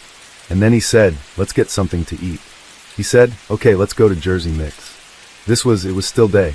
And I got home. I fell asleep. Apparently, I woke up and yelled at everybody. He was with the kids playing. My daughter had said to me, did you wake up in the middle of the night? And I said, no, why? And she said, well, I was just wondering because you were yelling at everybody. And it seemed like you were just sleeping. And I think I heard you talking in your sleep. I said, no, I didn't. And then I said, maybe it was Nate that was talking in his sleep. And she said, no, Nate was snoring. Well, at least she's talking. But you know the old proverb, empty vessels make the most noise. Okay, if you were to leave in the middle of the night, one day, would it be safe to say that you probably would have not known? No, I think everybody knows when he leaves. Because when you slam our door, the front door, you don't even have to slam it. Like, you hear it. And the house is, it's fragile. You wouldn't be covering for Nate at all. No, he was here. Even my daughter said he was here. Additional forensics. Through some brilliant detective work, using Ring doorbells along the route, cell towers, and flock camera systems, police were able to track a suspect vehicle around the route from Streamwood, where Nathan and Irma Linda resided, to Romeoville at the suspected time of the family massacre. And what a surprise to find. The vehicle belonged to Nathaniel Huey Jr. with Nathan as their lead suspect. The question arose, what motive would Nathan have to brutally massacre an entire family execution style of the woman he was having an affair with at work? The woman who loved him and called him Romeo to her Juliet. Well, this is where the story starts to get crazy. The next day, on September 19, 2023, Irma Linda's family received a strange text from her at around 4:30 p.m. Take care of my grandbabies. They sensed something was wrong and were unable to contact her. Using a family tracker app, they were able to follow her movements for a while until that night. when her phone and the app were turned off. For her family, the situation was a nightmare. A mother of 5 and grandmother of 5, Irma Linda's sudden departure was out of character. Her family filed a missing persons report and hired a lawyer, fearing she had been abducted by Nathaniel. Their concerns were magnified by Nathaniel's erratic behavior. According to one of Irma Linda's daughters, he was intensely paranoid. He claimed people were constantly watching him, going so far as to tape over the lens of their doorbell camera and even the red light on their television. If anyone removed the tape, he would lash out in anger. Nathaniel also had a troubling past, a criminal history, including a court order barring him from owning firearms. Now, the family feared he had violated that order and abducted Irma Linda. Police, without specifying why at the time, considered both Nathaniel and Irma Linda persons of interest. The hunt was on to find them, as it was believed that they had fled state and were possibly trying to leave the country. September 20th, 2023. The final chapter. By the next day, law enforcement had tracked down the fugitive couple. The breakthrough came when a flock camera flagged Nathaniel and Irma Linda's vehicle near a Walmart in Catoosa, Oklahoma. Surveillance footage showed the pair walking into the store together, side by side. But what stood out was their casual demeanor. They browsed the electronics and makeup aisles as if nothing was wrong, even smiling and laughing at times. It was clear that Irma Linda wasn't being held against her will. I don't know about you guys, but this is not how I think a kidnapping victim is supposed to act. I mean, he walked out of Walmart with those big pearly whites, and she seems pretty happy and even playful with the woman who works there. Just have a look. She's swinging the bag. I'm guessing the beeper went off, and after a few jokes, they leave. Outside, Catoosa officers were already waiting at the parking lot. Officers moved in, but Nathaniel and Irma Linda bolted, leading police on a high-speed chase down an Oklahoma interstate. The pursuit ended in catastrophe when their GMC slammed into the center divider and burst into flames. I'm fired. Get out of the car. What happened next was equally horrifying. What? I'm afraid of murder-suicide. As the vehicle burned, Nathaniel shot Irma Linda in the head. Then, in a desperate act, he turned the gun on himself. His first attempt, under his chin, failed, so he fired again. This time, he ended his life. Oklahoma police, fully aware of Huey's status as an armed and dangerous murder suspect from Illinois, approached the burning vehicle cautiously. I got door. Do not see movement. No movement. Get out. Get out. Get out. Get out now. Come out now. I don't see anything. Got your cover. Nothing. Floorboard. Floorboard. You got that door? Behind you. You got that? Move into your left. Go ahead. Go ahead. God dang. What's that? You got to get him out, or I can't see him. Driver's still in. Passenger got. We got her out. We had to remove her from the vehicle. So we're working on her back there. He did shoot her. She's the missing person, endangered. He's the murder suspect. Yeah. Irma Linda was rushed to the hospital, but succumbed to her injuries the next day. With both Nathaniel and Irma Linda dead, questions about the Romeoville family massacre remained unanswered. The twist. After the fiery crash, the case seemed closed. Nathaniel Huey Jr., a deranged murderer, had died in a desperate escape attempt. But a year-long investigation would uncover a truth far more sinister. Irma Linda Palomo, once thought to be a victim, the grieving grandmother manipulated by Nathaniel, was no victim at all. In fact, police revealed she was the true mastermind behind the massacre. What unraveled was a dark tale of jealousy and manipulation, and a catfishing scheme that spanned 2 years, beginning in December 2021.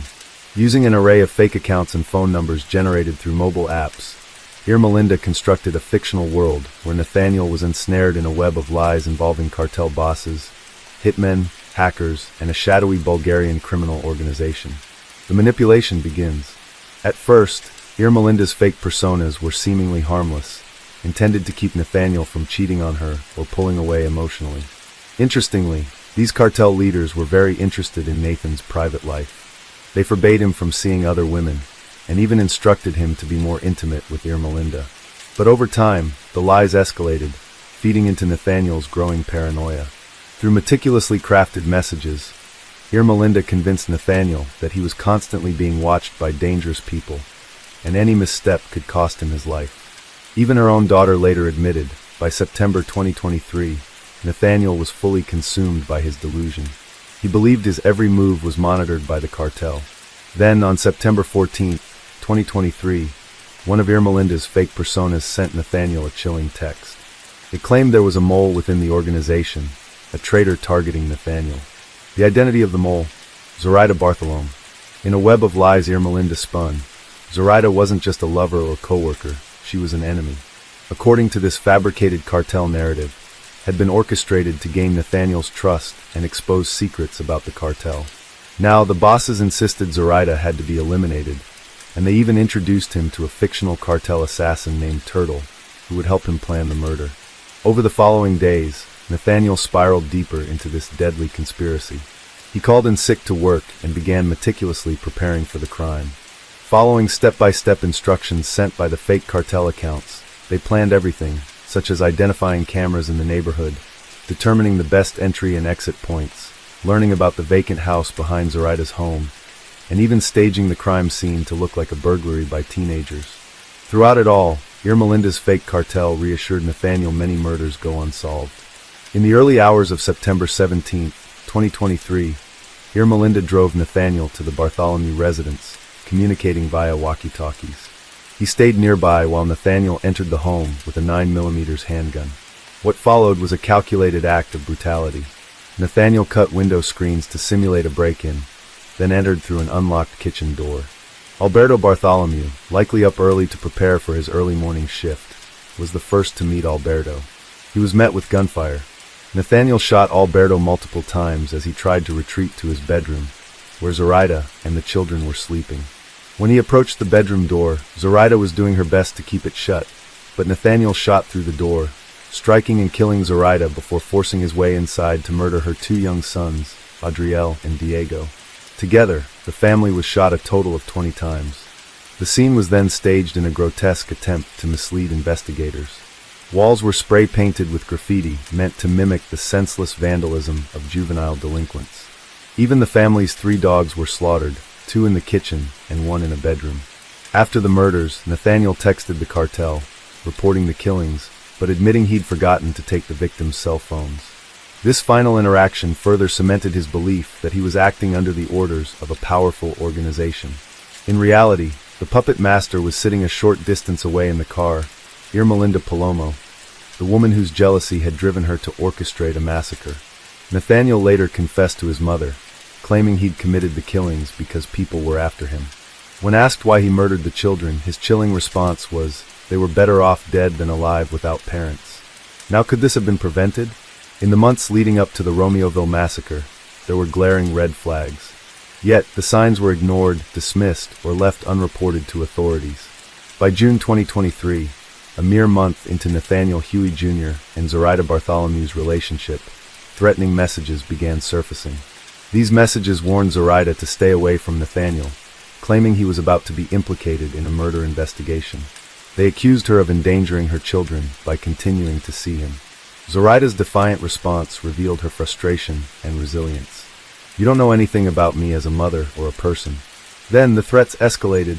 On June 27, 2023, Irmelinda Palomo, posing as an anonymous source, contacted Alberto Roland directly. The message claimed Zoraida was cheating on him with Nathaniel and urged Alberto to confront his wife. Palomo's manipulations grew more personal and malicious, painting Nathaniel as a violent individual whose presence endangered Alberto's family. In July 2023, Alberto received even more messages, but he refused to defuse the situation. Instead, he pleaded with the messenger to just leave him alone. All I want to do is work and go home and be with my kids. I'm not a complicated person, and I don't need or deserve all this drama. Tensions boiled over into an altercation. Alberto allegedly slashed Nathaniel's tires. However, in a gesture of remorse, he later apologized. He paid for the damages and just urged Nathaniel to stay away from his wife. But Zoraida was not letting go. Her messages became more threatening and explicit as the weeks passed. She sent a dire warning to Alberto. The mother of your children is putting them in danger, and she knows this. Huey has rifles and guns he carries with him. Less than 2 weeks before the murder, Alberto received a haunting text. This will be the last I say of this, Alberto. This stupid girl will be the reason you have no children. Now, despite these threats, there is no record of Zoraida or Alberto reporting them to the police. Zoraida confided in a coworker about the escalating harassment, admitting she was scared for her family's safety. Yet, even this revelation was not relayed to authorities. Now guys, do you remember this part? Well, clearly you did, you lying, cold-hearted, jealous, manipulative killer. And by the way, how stupid is Huey to fall for this? At the end, he cared more about himself than even the lives of kids and an entire family. So much for the macho man image you tried to convey. He's dumber than a rock, and any semblance of sympathy I might have for him got completely washed away by his crimes. At the end, it's somewhat ironic that the killer Irma Linda turned Huey into to protect their relationship was the one who ended up taking her life. This is Victor, and remember, there's a lot of evil in this world. And that's why, sometimes you must be that light in the darkness. Case 5. Enter Emily Shores, a young nursing assistant with an amazing singing voice. She met Joseph Ferlazzo, a tattoo artist. And like many love stories, it all happened very fast. Within weeks of dating, the couple moved into an apartment in Essex Junction, Vermont, in August 2020. Just 2 months later, in October 2020, they were married. At 22 years old, Emily Ferlazzo had a 2-decade age gap with her 41-year-old husband, Joseph. She worked as a licensed nursing assistant, but dreamed of one day becoming a cosmetologist. When they met, Joseph was struggling financially. He had no permanent residence and was couch surfing at the time. But after their marriage, things seemed to take a turn for the better. Drawn to the idea of freedom and cost-saving benefits, the couple embraced van life. They even purchased a Chevrolet Express shuttle bus and transformed it into a camper they named Rosie. It was supposed to be a symbol of a new beginning. But you'll see, Rosie had a very grim significance later. After 1 year of marriage, Emily and Joseph Ferlazzo planned a trip to Vermont to celebrate their anniversary. Emily was thrilled. She really looked forward to meeting Joseph's sister, Nicole, for the first time. Emily's mother recalled Emily being in high spirits as they packed up their belongings and their dog, Remington, before leaving New Hampshire on Friday evening, October 15, 2021. But by Monday, October 18th, Joseph Ferlazzo returned to New Hampshire alone. He didn't drive the camper van. Instead, he arrived on his motorcycle to Emily's parents' house at 6 p.m. Adrian immediately sensed something was off. Joseph appeared visibly shaken, but she assumed it was from the cold after riding his bike. She encouraged him to take a hot shower, though her mind was already racing with questions. Where was Emily? Why had he returned without her or the RV? Before stepping into the bathroom, Joseph handed her Emily's driver's license. The gesture sent alarm bells ringing through her mind. Why was he carrying her license? Why hadn't Emily returned with him? When Joseph emerged, Adrian and her husband, David Bass, were waiting. They pressed him for answers. Joseph explained that he and Emily argued inside the camper van around 1 p.m. on Saturday. According to him, Emily stormed out and began walking along Route 2 near the Bolton Valley Resort Access Road. He claimed he wanted to give her space and left briefly to visit a nearby store. When he returned, Emily was gone. Joseph said he searched the area but couldn't find her, believing she might need more time to cool off. He assumed she'd find her way back home, perhaps by Uber. But now, 2 days had passed with no word of Emily. She had effectively ghosted him. Listening to his story, Adrian and David were immediately concerned, and they called the police right away, at 7:15 in fact, with Joseph still present. After dinner, Joseph left the Bass household, but not before sharing his phone's location with David. David insisted this was simply a gesture to ensure Joseph made it back safely. Interestingly, when Joseph left, he didn't leave the way he came. Instead of taking his motorcycle, he drove off in his red Jeep Wrangler, another vehicle that was parked at the property. Also, before he left, Adrian and David pressed him about the RV's whereabouts. Joseph gave vague, inconsistent answers. The entire interaction felt strange, as though retrieving the Jeep was his priority, not explaining Emily's disappearance. Keep that detail in mind. It will matter later. Adrian kept in contact with the police. In fact, she had told the investigators that her daughter had been a victim of domestic violence before. She feared Joseph knew far more than he was revealing.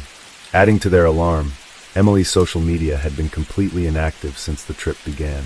In fact, the last message Emily sent to her family was a simple Facebook message at 8:13 p.m. on October 15th. It would be the final trace of her before she vanished. According to the Facebook location data, Emily's last known whereabouts were logged at 10:14 p.m. that same evening. Growing increasingly concerned, Emily's mother also contacted Vermont State Police.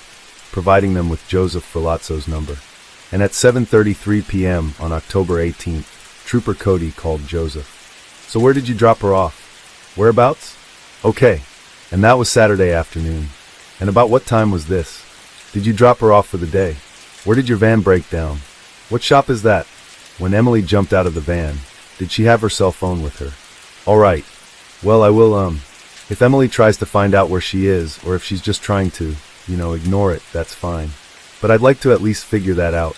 If you think there's anybody that I should try calling, just let me know." "Okay. All right. Thank you. Thank you." As you heard on the call, Joseph's voice on the line was unnervingly calm, even indifferent for someone whose wife was missing. He told the officer that his van was at an auto shop in Virgins, a detail that raised no immediate alarms at the time, but would come back to bite him later. And that night, the police took swift action. They launched a search to find Emily Ferlazzo. Shortly after midnight, they located the couple's RV, and it wasn't at the auto shop, but in St. Albans, Vermont, parked in a residential area. This detail seemed to align more closely with the information Emily had shared with her mother about where they planned to stay. As officers searched the RV, everything seemed normal, until the search took a horrifying turn. In the bathroom, beneath the standing shower, they found 8 black garbage bags. Inside the bags were dismembered body parts, a bloody red pillow, and 2 spent bullets.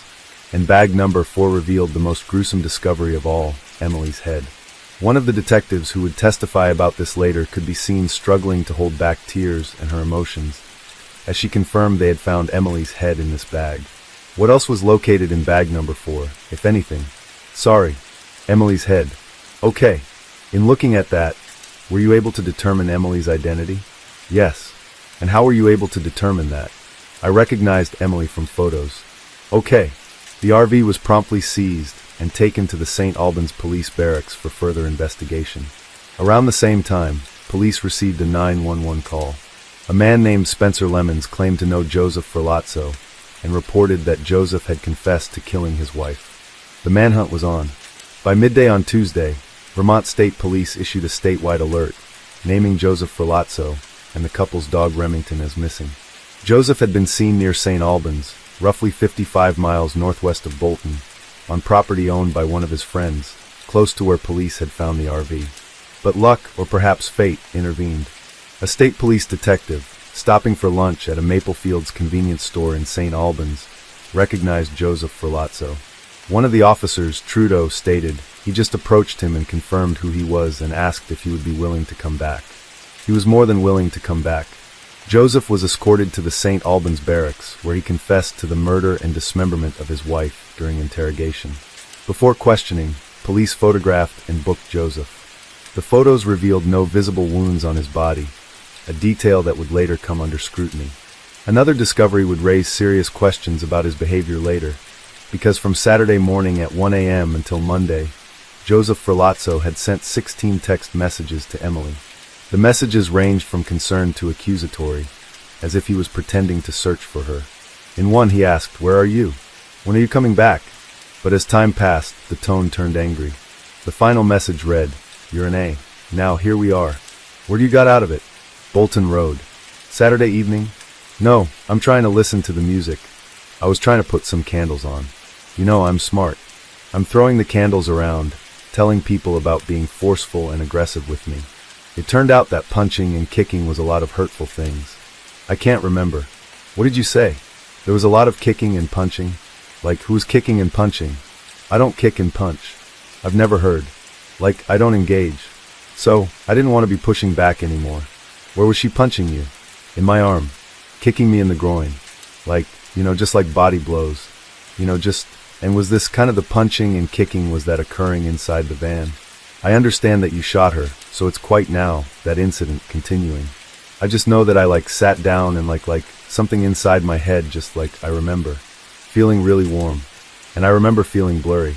Something inside me said, enough is enough." "What did you shoot her with?" "It was a Glock pistol." "Whose Glock is it?" "It's my Glock, sir." "Where is the Glock now?" "In the bus." "It's in the bus?" "Okay. Can you describe Emily when you shot her?" "She had stopped fighting, and we'd go on, and lay down, jumped on top of her, and I shot her in the head." "How many times?" "2. "What did you do next?" I cleaned up, and there was some blood coming out of her head, so I put a bag over her and walked out of the bathroom. Like a trash bag? Okay. Are those still in the bus? Okay. How did she get from the bed to the bathroom? Carried her. You carried her? Yes, sir. Was it obvious that she was deceased? Yes. Where in this bus is the firearm that you used, the Glock, and then it's in the bed. Are there any other firearms in there? What other guns are there? I don't know. Watch how he just can't help but smirk at the thought of having breakfast and coffee with his sister the day he murdered his wife. Did you talk about when it happened? No. Did they ask where she was when you went out to breakfast? Yes. What did he say? Still sleeping. Okay. Cool. All right. Bag 5 was her right arm and left foot. Bag 6 the remainder of the right leg. And bag 7 her torso. Bag 8 her left arm and right foot. Dr. Shapiro, the medical examiner who conducted the autopsy, received the remains at the examiner's office. All 8 bags underwent radiographic imaging to assist in the examination. Bags 3 to 8 contained human body parts. The autopsy pointed at 2 fatal injuries, 2 gunshot wounds to the head with the entry wounds indicating a trajectory from left to right. The post-mortem injuries showed 18 stab wounds distributed as follows: 1 wound to the chest, 8 wounds to the abdomen, and 9 wounds to the back. Emily appeared to have been stabbed, and the toxicology results showed no significant substances detected apart from traces of nicotine, marijuana, and caffeine, which was consistent with Emily's habits, but no alcohol was found in her system. The cause of death was determined to be homicide by gunshot wounds to the head. During the investigation, police recovered bloody knives and a saw believed to have been used in the dismemberment. Emily's engagement ring, stained with a reddish-brown substance, was found in a cup holder inside the RV. Joseph Ferlazzo was arrested and charged with first-degree murder in 2023. While awaiting trial, a civil court awarded Emily's family $1.5 million in a wrongful death lawsuit. And although the family is unlikely to collect any of the monetary award, they successfully regained custody of the couple's dog Remington. Joseph Ferlazzo's murder trial began in December 2024 with the state presenting testimony from 15 witnesses. The defense called only one Joseph himself. My name is Spencer Lemons. I live in Sheldon, Vermont. I've lived there 10 years. He was a friend of mine. I knew him probably since 2017-ish, 16-ish. I heard from him when he communicated that he was going to be coming up to my house. How did he communicate with you? Via Facebook Messenger. Do you remember when he told you he was coming to your house? Late at night after 9 p.m. He said it would be around 11 to 20 at night. He was driving a red Jeep. He said, "Let's go pick up my van." He said it was at someone's house called the Langs. He said he wanted to get the van up to my house because that was the original plan and he wanted to get it done now. I took my Honda Civic. What was Mr. Ferlazzo's demeanor like while you were driving in the car? He was quiet. I did ask him if there was anything going on, and he seemed a little distraught. I said I just want to get to the bus, and so I had him point the directions out to me as we went. About 30 minutes. We went in St. Albans. He gave me directions to where to go. We arrived at where his bus was parked, and I assume that's the Langs. I saw several patrol SUVs parked outside the residence. 3 or 4. Police vehicles. Alarm bells went off in my head, and he instructed me to drive past the police.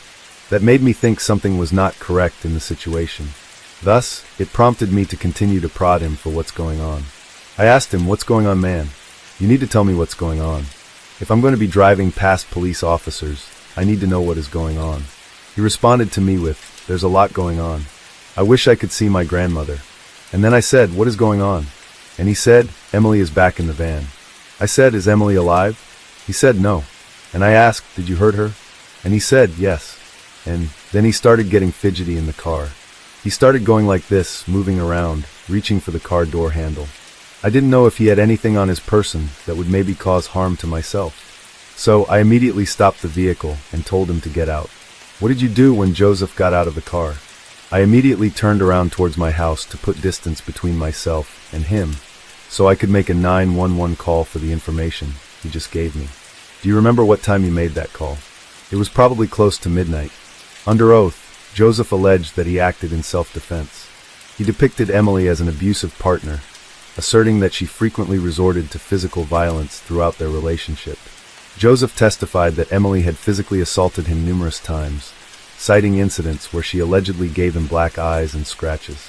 I left my device open for her to see who I was talking to. Your phone? My phone. Yes. And it led to violence. Explain what you mean by that. Physical abuse started coming into our relationship, where she would go through my phone and then respond by beating on me. Do you remember the first time that may have happened? Yes, I do. Tell me about that, please. Well, I put my phone on the charger, and she invited me to watch a season of whatever show that she was binging, so that we would sort of both be versed in the show, and we could sort of talk about it. So I said, yeah, I'll watch this show, and, we'll talk about it later. So she wandered off and took my phone, gave it an examination, and when she came back from the examination, I was still sitting in a chair in front of the television, and she walked up to me, and she threw my phone, and it hit me in the side of my face, and I turned to look at her, and she just started in with like a flurry of punches just hitting me in my head. Closed hand. Yeah, closed fist. What side of your head? Both fists? Yeah, she was on my right side. Yeah, both fists. Yeah. What did you do? I was shocked. It was the first time that I've ever seen that side of her, so. And then the punches started coming in, so I just naturally defended myself. I blocked the punches, and I sort of find my way out of the chair, and she wasn't stopping, so I had to physically catch her arms, and I had to hold her arms by her sides until she sort of ran out of steam, just restraining her. Was she saying anything to you while this was happening? Yeah, she was really angry, so, you're a fucking asshole. I don't want to, do I have to swear? Do I have to quote? I want you to say what she said. Yeah, okay.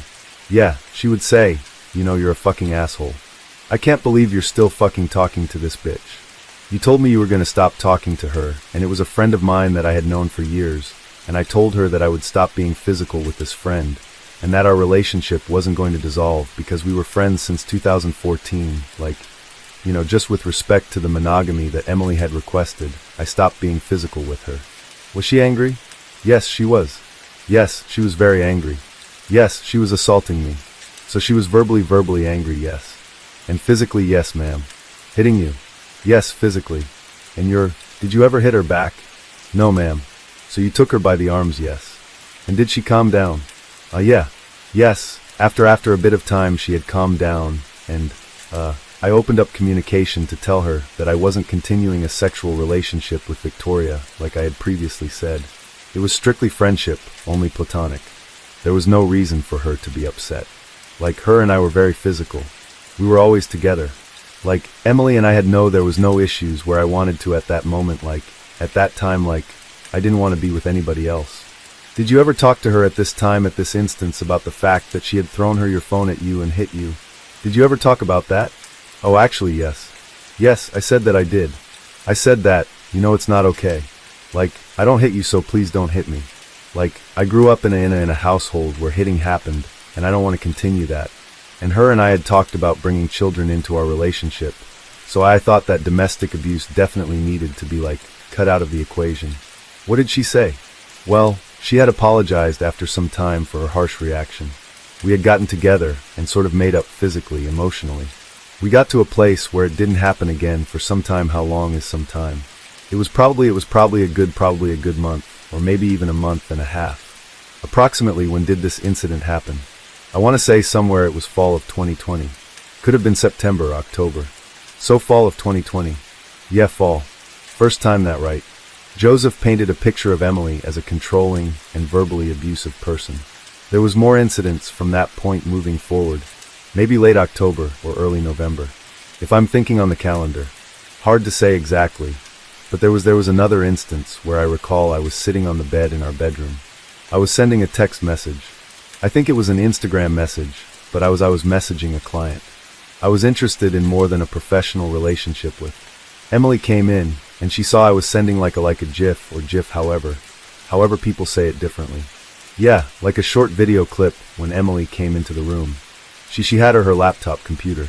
She saw what I was doing, and she assaulted me with her laptop.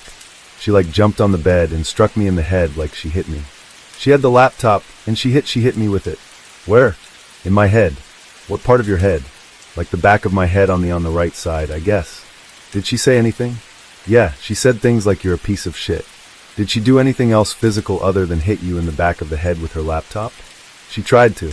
I scurried off the side of the bed, And I just sort of like ran around the perimeter of the bed to stay away from her. And I was saying, things like calm down, like let's just talk it out. Like when she hit you in the head with her laptop, did it hurt? Yes, it hurt. Was there any blood? No, there was no bleeding. Did it leave like a lump in your head? Yeah, there was like a lump, like a goose egg. Did you seek medical attention? No, I didn't seek any medical attention. Okay. She actually didn't want to talk about it further. She just wanted to get some food.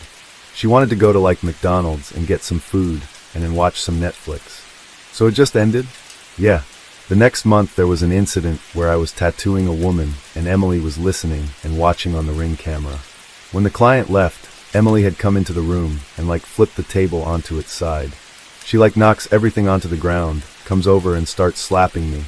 Open palm. Yeah, she had an open palm. She slapped my face. I had unplugged the Ring camera. I was done being watched, scrutinized for my conversation with my friends. I unplugged the camera, and Emily did not like it. She came in and assaulted me. Well, you've described her hitting you with an on your face. Yes, with an open palm. That's right. Did she hit you in any other way? I think there was like she like pounded on me with like a closed fist like on my chest. You are much bigger than Emily, aren't you? I'm 6 foot, probably about 200 pounds. And she was much smaller than you. She's 5'3", about 130 pounds. Explain to us how a woman who's that much smaller than you can actually inflict pain. I think my nervous system is working pretty well because if someone hits me I feel it in, and I have a pain response. She hit hard. She wasn't a gentle person. I wouldn't describe her as gentle. Like I said, we were talking a lot about introducing a child, and I thought if you're going to hit me, you're going to hit the child. I'd seen her kick my dog on occasion, and I was like, I was in love with her, and I wanted to move forward with our relationship, and have a baby, and I was scared for the baby. What did you do after she started hitting you, and gave you a black eye? I had to grab her by the arms. I remember this incident. She felt, I don't know exactly how to describe it. It felt like she started doing steroids or something. She had so much strength that I had to hold her so tightly that I almost thought that I couldn't even hold her. She was sweating and flailing and cursing, and it was an event. I told her that I was concerned for my own physical health, because she would tell me graphic details about how she felt after intercourse with said individual. I said I don't want to get whatever he has. I'm an independent person. I'm a very private person. I don't want to dump my crap on other people. According to Joseph, the fatal altercation occurred after a heated argument. He alleged that Emily had been drinking and smoking, behaviors that escalated her aggression. He claimed she kicked their dog and then turned her anger towards him. Joseph described himself as a punching bag. She was coming at him with a gun, and he shot her in self-defense. Now remember the autopsy findings? They revealed no traces of alcohol in Emily's system. This undermined Joseph's account that she was drinking before they had a fight. Joseph and Emily had met through a mutual friend, Lauren, during a piercing apprenticeship that Joseph was conducting. At the time, Joseph identified as polyamorous, openly seeking multiple romantic and sexual relationships. Emily, however, insisted on monogamy, especially as the relationship progressed towards marriage. Joseph claimed that when they got married, they agreed on a poly clause stipulating a temporary period of monogamy before he could revert to his preferred lifestyle. No written evidence of this agreement has ever surfaced. Joseph recounted several moments of alleged abuse which he used to justify his actions on the day of the crime. However, inconsistencies in his testimony and forensic evidence would challenge his narrative as the trial unfolded. Joseph portrayed himself as the ultimate victim who had reached a breaking point. However, Emily's mother provided a starkly different narrative, stating that her daughter was often seen with bruises on her body. These injuries, according to Emily's mother, resulted from arguments over Joseph's infidelity or his self-described polyamorous ways. Emily's mother also mentioned that Emily often considered leaving the marriage due to these issues. Key evidence contradicting Joseph's claims. Photographs taken from the police on the day of Joseph's interrogation showed no marks or bruises on his body, raising questions about his claims of being physically abused throughout the marriage. Furthermore, reports indicated that Emily had visible injuries consistent with domestic abuse, not Joseph. Crying in the courtroom. Observers noticed that Joseph appeared to be crying during his testimony. In one instance, he described the killing as terrible and claimed, "I'm very emotional right now." So what really happened that night? Well, according to the state prosecutors on October 15, 2021, the evidence presented a very different story. This is what they believed happened. Joseph and Emily arrived in Vermont at the Bear Run condos at 7:20 p.m. They parked at the condo complex and met with Nicole for about 15 minutes inside the van, planning to catch up, watching Netflix, and hanging out at the Airbnb. An argument erupted between Joseph and Emily. Joseph brought Emily to the same condo complex where his ex-wife lived, coinciding with their one-year wedding anniversary. Tensions escalated when Emily expressed frustration over Joseph's lack of monogamy. She told him she was done, that she no longer wanted to be with him and intended to leave. At 12:01 a.m., Joseph turned off his phone. Emily lay down in bed while Joseph sat on the couch, stewing over their argument. He spent 5 to 10 minutes planning his next move. By this time, Joseph decided Emily could not leave him. He retrieved his Glock 19 with a silencer from the closet and approached the bed where Emily was lying with her head on the pillow, scrolling on her phone. Joseph used a throw pillow to muffle the sound and fired 2 shots into the left side of Emily's head, killing her instantly. The evidence contradicted Joseph's claim that Emily had a gun. Both pistols recovered from the scene belonged to him, and forensic evidence showed Emily was lying down when she was killed. After the murder, Joseph turned off Emily's phone and placed a market basket shopping bag over her head, securing it with a garbage bag likely to collect her draining blood. He then moved her body to the shower and cleaned up the crime scene. Joseph replaced the bed linens, disposed of the bloody items in garbage bags, and turned his phone back on at 1:35 a.m. Despite the murder, he continued with routine activities, texting his sister about breakfast plans and recommending a restaurant. Joseph and his sister went to Maxie's for breakfast, where he claimed Emily was still sleeping. Later, he drove the van to St. Albans, parked at his friend's property, and fabricated a story about Emily leaving him. He spent the day tattooing his sister and sent Emily's phone a message. "Whatever, I'm going to spend time with Nikki while I can. Call me." Over the following days, Joseph dined out, went shopping, and socialized as if nothing had happened. He dismembered Emily's body using a serrated saw, placing the remains in garbage bags. On Monday morning, before leaving for New Hampshire to retrieve his Jeep, he sent Emily's phone one final message. "You're an asshole. I don't deserve this shit." This was not the first violent death associated with Joseph Ferlazzo Jr.'s family. In 2009, his stepmother, young Helene Ferlazzo, was stabbed to death in her Pennsylvania home. Although Joseph Ferlazzo Sr. was questioned by the police, the case remains open. Joseph Ferlazzo Sr. owned a massage parlor in Reading, Pennsylvania, which was raided in May 2009. Police arrested multiple women on charges of prostitution, including a relative of young Helene Ferlazzo. On the night of the murder, Joseph Sr. claimed to have returned home from grocery shopping and discovered his wife's body. Verdict. On December 13, 2024, after less than 2 hours of deliberation, the jury found Joseph Ferlazzo guilty of first-degree murder for shooting his wife and dismembering her body during their one-year wedding anniversary trip on October 2021. In conclusion, while Joseph Ferlazzo's verdict has been released, his sentence is still pending. Case 6. On the other end of this 911 call is 27-year-old Nicholas Furcus. He's frantically calling in to report an attempted home invasion gone horribly wrong. This wasn't the first call the dispatchers received from the address. Heidi cannot be heard again on the call, and there's no contact with the dispatchers until her husband calls back 65 seconds later. Dispatchers managed to keep the frantic Nick on call with them until 7 minutes later, when police arrived. When police arrived, they noticed the front door was open just an inch, and the scent of gunpowder was thick in the air. As they enter the house, the first thing they see is a shotgun on the floor, and then in the kitchen, they see Nick with a woman lying next to him.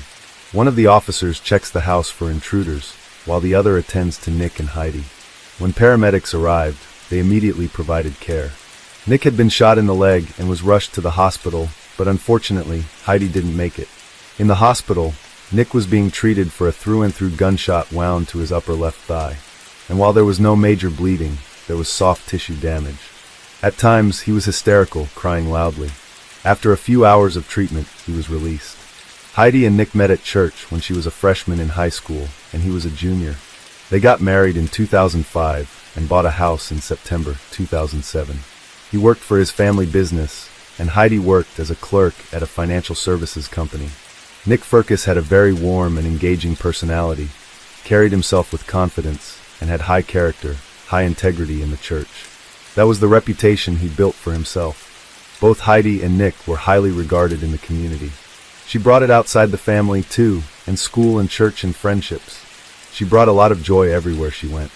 To be interacting with her, you felt heard and seen. Her heart's most behind wanting to convey how exceptional of a person that she was. I'm not kidding. She was amazing. As Nick remains in the hospital, police are already investigating the scene and asking around to figure out who this intruder might be. And that's when they came across the neighbor who lived right next door. I was woken up by the kittens kind of walking around. Some noise caught my attention, so I stuck my head out the window, kind of listened. That's when I ended up hearing what sounded like gunshots. Kind of this agonizing yell of, "You shot her, you shot me. Please, please," no, something along those lines. And then it was done. Less than 4 hours after the horrific events of that morning, Nick is discharged from hospital and brought in for questioning. While Nick didn't give a straight yes or no answer, he did agree to, confirming that the door was closed, but he forgot to bolt it from the inside. Nick then describes what happened that early Sunday morning. But then I started feeling with our doorknob. Hearing the rattle of the front door handle, Nick wakes up Heidi and urgently tells her that someone is trying to break in. Nick grabs his double-barrel shotgun with his left hand and his jeans with his right. Together, he and Heidi head down the stairs to grab her wallet, which is sitting on the console table. As soon as she grabs it, the door opens. Try to shut the door shut, but it gets forced open. And the guy that was there, I think he saw it, and I think he grabbed the barrel. Remember, Heidi was on the phone with 911 at that moment. As the intruder grabbed a hold of Nick's barrel, Nick realized he had lost control of the situation. I'm handling the trigger. He pushes it up against my chest, which I'm pretty parallel to the console table. And I don't remember exactly what happened, but the gun went off. So my fingers slipped out of the trigger. And that's the fatal shot that killed Heidi. So you're in the foyer area. So the stairs are right by the door. Stairs are behind me. Heidi's going that way. Towards the kitchen. Guns here, chest high, pretty parallel to the ground. Okay, so if I'm the bad guy coming through the door, you'd be standing right here. And then the gun goes off. And it goes off down. Yeah, I know I hit Heidi. I know I hit her. Something just seemed really odd. Especially the way he said, "I know I did." As if it was something casual. I know I hit her. I don't know what I hit her, but I know I hit her. Did it hit her in the chest, the back? She was running away, so I definitely hit her in the back. Her back, or the back of her head. I don't know. It wasn't low. I don't think it was a high shot. Did she yell or anything? Yeah, and she went straight down. 1794, Minnehaha Avenue. Minnehaha, someone's trying what? Take your time, it's okay. You want some Kleenex? This is the first time Nick showed emotion during the interview. He's clearly overwhelmed. But was he feeling bad for Heidi, or needed some time for himself? It's likely at this point that the detective started to have his doubts. So you and this guy are still in the foyer? Yeah, I get it. Well, you pointed at him. No, it was like straight up and over like that. Okay, so you're like going. It's all down. Oh, so the barrel's down? I grabbed on my right and pulled. Okay, like that, and that's when it went out the second time. So where did it hit you? In the leg, the left leg? It hit me in the left leg. Now where, if you want to point to my leg, you can just... Well, it's right, my wound is right here. Okay, so right there? Yeah. Shoot yourself then? I don't know if it was me myself, or if it was the guy. I honestly don't remember at that time. Because his hand was right above the trigger. He could have pulled it, or I could have pulled it. I don't remember. What happens next, then? He's gone. He takes off 100. I fall down. He's gone. I fell. I got to Heidi, and I had to redial 911. His face down, and then I rolled it over, and I was getting... Okay, because he visited the crime scene that morning, and there were many questions which didn't seem to add up. There was a vase, some receipts, a beer bottle, and none of that was knocked over. There was a pair of jeans laying in the foyer area, and then the shotgun was laying there on the ground as well, right inside the doorway. Regardless, the next step was to get an accurate description of the intruder. What did this guy look like? Was he a white guy, a black guy, an evening guy? I think he was a black guy, with a dark hooded sweatshirt that was drawn up pretty tight. But I did not get a good look, because I was looking for Heidi and trying to wrestle the gun away. We'll just say this is... Yeah, this is the gun. Where are you grabbing? I'm, here. And if I'm the guy, where's my hand? Up at the top. Where's his other hand then? I think on the door. But he was really big. 6 feet 1 inch, 6 feet 2 inches. So he was that big. He was probably that big, yeah. So how much do you think he weighed? 200 pounds. Now, remember Nick says he couldn't get a good look at this intruder? But despite this, he believes it to be a black man, 6 feet 1 inch, wearing a dark hoodie and weighing 200 pounds. But all this still doesn't explain, why were they running to the garage in the first place? If Nick had a gun, why not stay behind? So what would have prevented you from just sitting at the top of the stairs with the shotgun waiting for them to come upstairs then? Well, the last time the police came about a year and a half ago, Heidi and I, we had a conversation about what do we do if something like that happens again. You know, in that case it was the police, but what do we... And that's just the plan that we came up with, is to go to the garage, is to just get in the car and leave. Because we knew we could get out of the house and into the garage quickly. If I was in my house, in my bedroom, and someone was breaking into my place, and she's calling, and I'm the woman, I'm waiting at the top of the stairs and saying, hey, if you come upstairs, I'm justified in killing you if you come breaking into my house. The compassionate person it needs, not all the trigger, that's the hard part about it for me. The irony, of course, is that this compassionate plan led to his wife losing her life and Nick himself getting injured. You know, I'm looking, I didn't see anybody come out of that house. Do you have an alarm system there at the house? I think we only bought the house that had an alarm system, but it hasn't been activated since we owned it. So we don't pay anything to maintain an alarm system. But even if they didn't want to pay for a professional alarm service, the alarm could still make a sound to alert them of intruders. So why not just use it if they were so worried about break-ins that they actually made a plan to run away? If they're not in the house yet. If they're in the house, then our plan is, we'll stay upstairs. Now if this whole thing took place, and you called 911 again, so when the cops come in, I'm the right guy. And are you cradling her or standing over her? I was holding her. I didn't want to leave her. When the ambulance came, they took you. They took me. All right. And I kept asking. I still don't. I'm assuming that we're a society, but I still don't. Nobody gave me any answers on what was going on with her. But this is the strangest part about the interview, because it's an hour and a half in, and only now Nick is asking about Heidi. And even then, he's not really pushing for it. He's being quite passive and saying no one's telling him anything, and he's assuming the worst. This isn't the type of behavior I would expect from a husband who doesn't know the condition of his wife, as he was taken away by ambulance while she stayed behind. He doesn't even know if she's dead or alive yet. By saying that he just assumes the worst, it seems to be an extremely nonchalant way for any husband to be dealing with potentially gut-wrenching loss. But the biggest kicker of the entire interview is that they were losing their house tomorrow. So they planned to pack, move out, inform their folks, and find a place to stay, all in the same day. And these aren't backpackers or people living in a tent, but 2 adults with a full house with nowhere to go. Well, that's kind of close notice. It is, and I think the reason is because we're both kind of dealing with the shape of the whole thing. Because we're embarrassed that we haven't been able to be honest with our friends about our struggles. Both of us are too stubborn to admit that we're failing. What a coincidence that Heidi gets murdered by an intruder the day before they get locked out of their house. And no one knew about the couple's financial struggles. Not friends, not family. But the question is, was even Heidi aware of this? After the awkward but important questions about their personal life to determine if there was a motive, the detective shifted focus back to the crime scene to one area which didn't quite make sense. Specifically, where and how exactly Nick was shot. After 3 hours of questioning and a lot of colorful explanations, the detective still didn't have anything concrete to charge Nick by. Besides, he'd answered every single question he asked him. After the detective gave him his card and left the room, it was finally over for Nick, and he could breathe a sigh of relief. Then his family entered the room, and he hugged his mom and cried for 10 minutes straight. While Nick got to go home, there were still lingering questions about this mysterious intruder, and the detective thought he was interviewing a victim, but near the end he had his doubts. When the autopsy came back, as expected, it revealed that Heidi died from a single shotgun blast to the back. The pellets tore through her ribs, spine, and punctured a lung. Poor Heidi had no chance.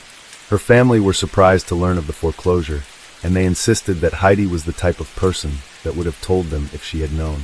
Nick lawyered up the same day, and when police requested him to come down to help build a sketch of the intruder, he refused at the advice of his own lawyers. But instead, nearly 3 weeks later, they submitted their own sketch from their own hired sketch artist. This sketch was released to the public, but it yielded no leads. Time went by. Days turned into weeks, into months, and eventually years. And 2 years later, it seemed like Nick had moved on. He married Rachel Sanchez in August 2012. The couple went on to have 3 children, and even moved into a house bought to them by Nick's parents. But Heidi's family never forgot. How could they? They kept calling up the detective at special occasions, such as the day Heidi died and the day she was born, and just dwell on the reality of what I just heard. But what surprised everyone is that Nick, the good-hearted Christian man, refused to cooperate. In fact, he told the detectives to stop bothering him. That's a little bit more abnormal than what we typically deal with. Fortunately for Heidi's family, the detectives never gave up on the case. And when it seemingly went cold 5 years later, police got a breakthrough. A tipster called in saying that they recognized the person on the sketch. It was a man, Michael Pye. Bingo. Could this be the elusive intruder they had all been searching for? Could Nick have been telling the truth, but received unwanted suspicion? The resemblance to the sketch was remarkable. This could be their man. But just a tiny snag. Michael Pye was in prison at the time of Heidi's murder. He could not possibly be the one who murdered Heidi. Then how was his resemblance so well captured in the sketch? Well, it turns out Michael Pye had been shown on newspapers before. And it's likely that Nick Firkus had seen his face on these newspapers and simply gone and presented this to the sketch artist or built it from memory. Suddenly, all suspicions came back to Nick. And in 2019, Sergeant Nicole Seeps of the St. Paul's Police Department took a fresh look at the death of Heidi Firkus. The story never made sense to me. He tells investigators that he grabbed a shotgun and then proceeded to have Heidi go down the stairs in front of him. Why he would send the unarmed person down in front of you? In the 5 years, Nick had not once contacted Heidi's family since her death. So Sergeant Nicole Seeps enlisted the help of the FBI to help reconstruct the sound data from Heidi's final call. And from their analysis, there's no evidence of a third person in the house. You can't hear the door open. You can't hear a struggle. You can't hear anything except a shot and Heidi falling down. Turning to forensics, DNA swabs taken from the gun showed no unknown genetic material from anyone else. The only material they could find was Nick's. This was the same at the doorknob, so either the intruder was wearing gloves or wasn't there at all. Furthermore, examining the shot that struck Heidi showed inconsistencies in the account that Nick described. By Nick's account, the gun would have accidentally gone off much closer to the front door and near the table. But Heidi was shot much closer, from the middle of the foyer and at shoulder height. And a struggle at the entrance would have made contact with the table, yet nothing on the table was disturbed or knocked over. It's likely Heidi was kept in the dark about the foreclosure and eviction the next day. Heidi seemed to have no knowledge about the foreclosure and eviction. She hadn't even taken time off the next day, a Monday. Nick was handling all communications about the foreclosure. He likely provided her false assurances and was actively concealing the severity of the financial situation. When the eviction processes began on February 12, 2010, Nicholas attended the hearings himself on March 8. The law firm who handled the foreclosure and eviction only made contact with Nicholas. He's also the only one to sign the documents. Wherever investigators looked, there was no knowledge that Heidi was aware they were being evicted. It's likely that Nick had lied to Heidi and strung her along all this time. He told her that he was handling the creditor calls and financial issues. He told her there was an audit involving fraud on their bank account and their credit scores weren't that bad. But investigators found no such evidence of an audit or fraud, and there seemed to be no indication they were planning to move. In fact, Heidi had made plans that day, including a pedicure in church. She was also scheduled to work the next day, without taking any time off. Heidi's reliance on Nick to handle all financial matters, combined with his proven lies and deceptive assurances, likely prevented her from discovering the truth about their situation. Of course, Sergeant Steeps found it very odd that Heidi was murdered the day before her eviction. And then she learned that Nick Firkus was recently divorced from his second wife. So she decided to reach out to Rachel, and Rachel shared her suspicions. She recalls finding a notice in their home that stated they were delinquent on their property taxes, and that their house was in danger of being foreclosed on. That's when she realized all those rumors about Heidi and Nick might be true. Just started to look around. I started to get bad feelings, like gut feelings that I didn't want to assume anything. Like the little lies, brought me to Heidi every once in a while. But I was like, that's too big. Like, don't go there. And then this letter kind of tipped me over. I'm just like, oh boy, now this is bigger than I thought it was. Rachel decided to confront Nick and record the conversation. Your actions have caused me to just distrust you completely. And the fact that your lying was so easy for you to do in front of me over and over makes me think that I could murder my wife. That you could lie about something. That I could murder my wife. Yes. Search warrant. He's coming, nothing on his hands. Hello? Police. We got a search warrant. Okay. Nick, come on out. Yes. Go put your hands behind your back for me. Okay. Please. I'm sure everything like this is all about me. Do you have a warrant for your arrest, sir? What? Homicide. In May 2021, 11 years after the murder of Heidi, Nick Fergus was arrested and charged with second-degree murder in the death of his wife. A grand jury would later upgrade this charge to first-degree murder. The prosecution argued that the motive for Nick was to hide the severe financial hardship and shame from his own wife. He would rather kill her than for her to know the truth about their impending eviction and the many lies he had told her throughout the years. But Nick's defense attorney, Robert Richmond, denied these claims. There was nothing about murdering the woman, who everyone agreed he loved, that would help his situation, saying that after the murder, Nick was still evicted and his financial status were exposed for the world to see. But the prosecution presented strong evidence, including the fact that only Nick's DNA was found in the gun used in the shooting. You don't always leave DNA, and especially when your hands are covered. Nick presumably shot Heidi, which we could hear in the call, and then he shot himself in the leg and called 911. That all happened within 65 seconds. I believe that Heidi came down the stairs alone on her cell phone. You can hear her on the 911 call. She's breathing heavy. She's moving. You can tell. And that Nick is most likely here in the living room. There's a wall actually here with a doorway, and that as she passes him, he steps out behind her and shoots her. There were also 2 prior missed dials before Nick reached 911. The question is, was it Heidi reaching out for justice one final time? Or were they purposely made by Nick in a frantic state? And could there have been an intruder? The evidence presented was largely circumstantial, but witnesses testified there were no signs of break-in, contradicting Nick's story of an intruder. The defense argued that the lack of DNA was because the intruder wore gloves, and with only a few seconds in the house, there wasn't much time to spread this DNA. The struggle was as you come into the door to the right of there, as is shown by the spread of the bullets into the door. Look, for cops came bursting through that door into the house because of the emergency, and the stuff was still there. But this explanation was not convincing for the jury, because on February 10th, after only 4 hours of deliberation, the jury found Nicholas Fergus guilty of murder without a shadow of a doubt. Sentence you must give. I do maintain, and will maintain to my dying breath, my innocence of this crime. He was sentenced to life in prison without the possibility of parole. But do you think Nick is an innocent man or guilty as charged? Let me know in the comments. Case 7. It's 1972, and police are frustrated as a killer is murdering female college students and completely evading their detection. Meanwhile, one man, who would normally stand out in a crowd of thousands, is flying under the radar, completely undetected. At 6 feet 9 inches and 285 pounds, Ed Kemper is impossible to miss. But he's been befriending off-duty police officers at a bar near the courthouse, getting as much inside information on the case as he can. With his near-genius level IQ, he is gaming the entire trade. They'd buy me a beer, I'd buy them a beer. Casual relationships, but I was poking around a little bit trying to find some things out. I knew they wouldn't be privy to hot information, but there were some things that were bothering me, like were there any speculations on how they were dying? How did you get the knowledge to outsmart the police? Watching television, believe it or not. Joseph Wambaugh, Police Story. Got some tremendous insights into not just the gimmicks, the actual things, the tidbits that you would pick up from their procedures, but the mechanics behind that, the logic behind it, was I would not allow myself to walk into even a potential trap of behavior.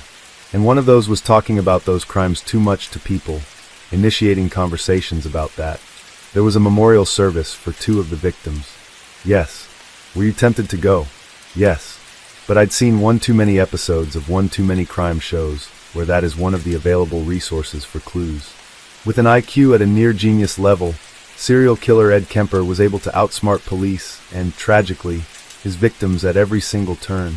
His unassuming personality, would be so enchanting that even a call into police to confess his murders would lead to them sending him away in disbelief. Santa Cruz, California was traditionally a quiet beach town complete with surfers and retirees, at least until 1965, the year the University of Santa Cruz was built. With residents suddenly spilling over from relatively nearby San Francisco, the college turned the town from a peaceful, quiet retirement community into more of a bustling, youthful, loose, and free-spirited city similar to its hippie Berkeley, California counterpart. So all was fine in the city until 1972. Suddenly, girls began to go missing and body parts began to wash ashore. Someone was killing young female or co-ed hitchhikers, and the community wondered whether the fairly recent change in its residential makeup was to blame. The media quickly dubbed the elusive killer the co-ed butcher. On December 18, 1948, Edmund Emil Kemper was born in Burbank, California to two very disciplinarian parents, Cornell Kemper and Edmund Kemper II. He was the only son and the middle child.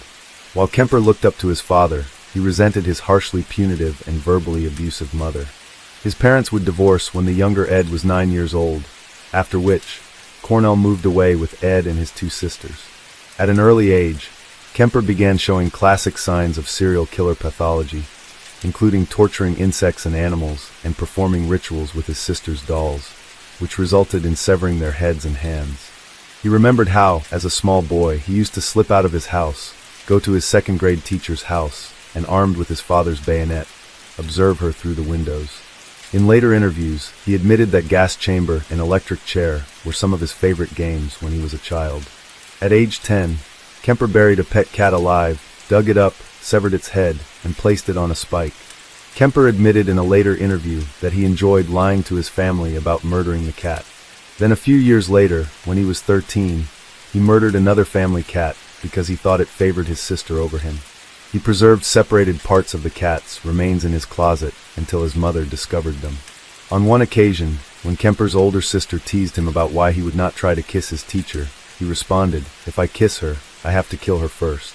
As the years passed, Kemper grew bigger and stronger, which was not surprising given that his mother was 6 feet and his father 6 feet 8. But Kemper's bizarre behavior also grew and became more concerning. As a result, his mother used to lock him in the basement for the night out of fear that he might sexually abuse his sisters. Kemper was locked underground in complete darkness, with the trapdoor on the floor covered by the kitchen table to ensure he could not escape.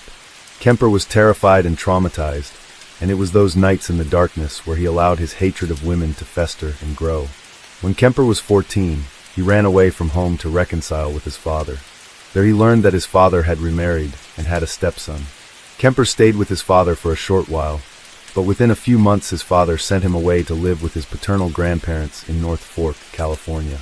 Kemper was devastated. He hated living in North Fork. He described his grandfather as senile, and said that his grandmother constantly emasculated his grandfather and himself. At age 15, after he had been living with his grandparents for 10 months, Kemper and his grandmother, Maud Kemper, were arguing at the kitchen table. Kemper was furious and raced off to recover a hunting weapon that had been taken away from him because he was shooting animals pointlessly. He returned to the kitchen and shot and killed his grandmother. Then, when his grandfather returned from shopping for groceries, Kemper went outside and shot him in the driveway next to his car, killing him. Not knowing what to do next, he called his mother, who told him to contact the local police and turn himself in.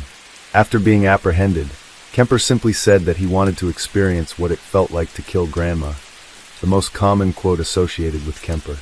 Kemper later testified that he killed his grandfather to prevent him from suffering once he found out his wife was dead. Following the murders, court psychiatrists briefly diagnosed Kemper with paranoid schizophrenia.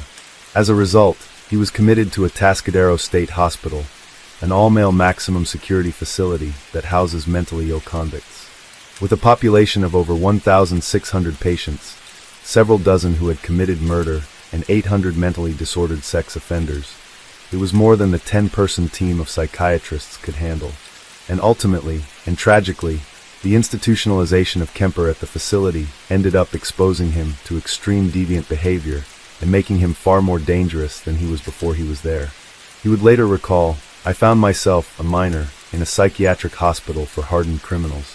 According to the law, I should have been sent to an institution with minimal security. But the judge was so outraged by my crimes that he declared, "I'm not wanting to send this young man to Disneyland." That's why I ended up in a Atascadero with people on average 20 years older than me. Believe me, I grew up very quickly. And Kemper would do more than just grow up at a Atascadero. He was extremely smart and bright. His IQ clocked in at a mere genius level, somewhere between 136 and 145, both of which rank in the top 2% of scoring. And he was also incredibly friendly and extremely likable. All of these aspects resulted in him becoming a trusted assistant to the psychology staff with access to the detailed files of murderers and sex offenders, including detailed accounts of how they carried out their crimes and the tactics they used to get away with them. In his role, the then 15-year-old Kemper would hear firsthand highly graphic details of violent rapists, and he began to have his own violent sexual fantasies. And he also noted how most of the rapists had been caught because they were identified by their victims. So he concluded that his best chance at being successful as an assailant was to make sure he didn't leave any victims alive. Also, since he had access to psychological tests, he knew exactly what psychologists were looking for when they diagnosed patients. So he learned how to pass any tests at will. He had actually memorized the exact responses to 28 separate assessments. So while Kemper was originally diagnosed with paranoid schizophrenia upon admission, psychiatrists and social workers at Atascadero re-diagnosed him with a personality trait disturbance. Then, after 5 years at Atascadero, the now gigantic 6'9", 285-pound Kemper was granted parole and released from the psychiatric facility on December 18, 1969, which was his 21st birthday. He was released to a halfway house along with a recommendation from the hospital that Kemper not be allowed to return to his mother as it could trigger more violence. But once he was released, there was little to no oversight or management, and without any means of support or assistance, Kemper returned to live with his mother. Once he was staying with his mother again, Kemper's relationship with her became even toxic than before. The two often had arguments, which the neighbors usually overheard. Kemper later said, Kemper relocated to Alameda to live with a friend after getting a job at the Division of Highways and accumulating enough cash. But that only gave him little relief from his mother, who still frequently called and visited unannounced. And since he often struggled with money, Kemper would end up having to return to his mother's apartment frequently. Kemper would also be involved in 2 motorcycle accidents, one of which rendered his left arm broken, for which he'd receive a $15,000 settlement and use it to purchase a yellow Ford Galaxy. And with that car, he began to practice. Back in the early 70s, hitchhiking was not uncommon among college students on the West Coast, and Kemper would pick up numerous young female hitchhikers over and over again as he fantasized what he could do to them and fine-tuned his strategies. He'd deliver each of them safely to their destination, noting which of his actions was the most effective for gaining the women's trust. Kemper would later discuss these practice runs, sharing that it all started because of his inability to communicate with women. My inability to communicate socially, sexually, I wasn't impotent, but emotionally I was impotent. I was scared to death of failing in male-female relationships. I knew absolutely nothing about that whole area, even if just sitting down and talking with the young lady. I need to be able to really communicate, and ironically enough, that's why I began picking people up. He performed these practice runs for more than a year, fine-tuning his strategy, until May 1972. The early 1970s in Santa Cruz was already a terrifying time for residents. John Lindley Frazier, a Charles Manson-like murderer who killed a Santa Cruz family of 5, had just recently been convicted and sentenced. And another serial killer, Herbert Mullen, was about to begin terrorizing the city just months after Kemper would begin his killings. So between the 3 of them, the small California town was about to begin a streak of killings that would help it earn the title of murder capital of the world.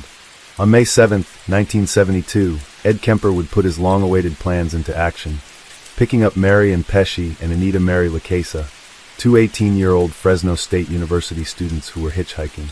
He was supposed to be driving them from Berkeley to Stanford University, but after an hour's drive he arrived at a remote woodland location close to Alameda that he was familiar with. There, he killed Pesci, then LaCasa. Kemper then put both women's bodies in his Ford Galaxy's trunk and began driving back to his apartment. And he was nearly caught when he was stopped on his way by a police officer for having a broken taillight. Kemper remained calm and polite and was just issued a warning, but he would later confess that the stop excited him. And had the police officer decided to check Kemper's trunk, Kemper said he would have instantly killed him. Pesci's skull would later be discovered on Loma Prieta Mountain in August of that year. Despite a thorough search, no more of Pesci's remains nor any signs of Lucchesa were ever found. Kemper would later comment on how his first murder was bumbling and how he should have been caught. "I thought I was pretty slick. And when I tripped all over myself that first 2 murders, the first 24 hours, there were 3 clear times I should have been busted and I wasn't. Because 3 different individuals or 3 different groups of people got scared and minded their own business and looked the other way." Kemper's next victim was Aiko Ku, a 15-year-old dance student who was hitchhiking to a dance class after she missed her bus. Kemper would pick her up and strangle her. The day after Kemper murdered Ku, he was due before a panel of psychiatrists for follow-up parole requirement. Kemper told them what he knew they wanted to hear, and the 2 doctors on the panel concluded that there was no reason to consider Kemper a threat to anyone.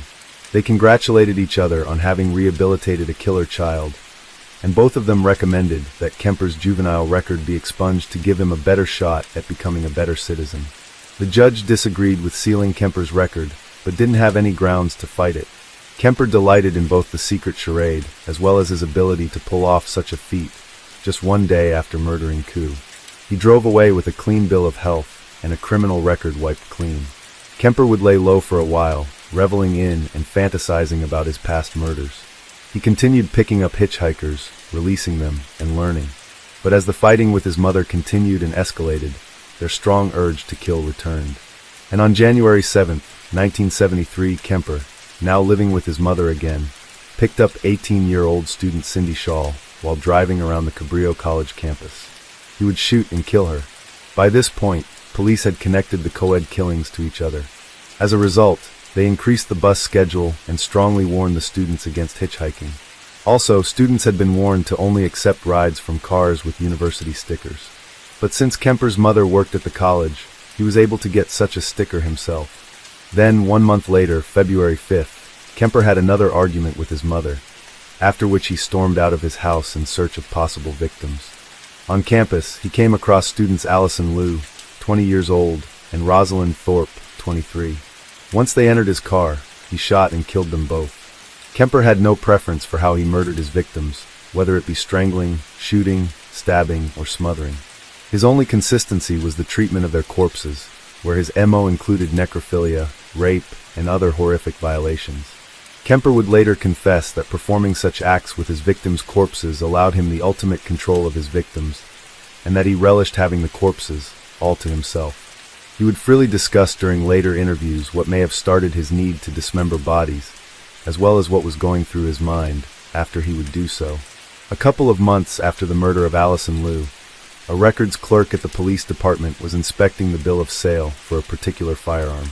She noticed that the purchaser's criminal record, which was officially expunged, could be faintly seen through the blackout marks. She could make out that the person was previously involved in a murder in another county, north of Santa Cruz. The man attempting to buy the firearm was Ed Kemper. By this time, Kemper was well known and well liked by local police, as he would regularly hang out with the off-duty officers after work at a local bar called the Jury Room.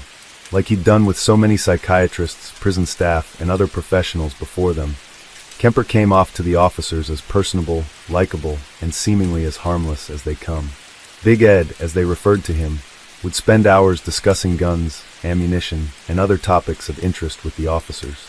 Although Kemper was friendly with police, none of the officers were interested in being the one who would have to confiscate the gun from the towering Big Ed. The most junior of the detectives of the sheriff's department, Michael Alufai, would end up being tasked with confiscating the gun from Kemper, who was not at all considered a suspect in the disappearances at the time. Alufai and his partner drove to Kemper's home on a quiet suburban street just before Kemper was arriving home.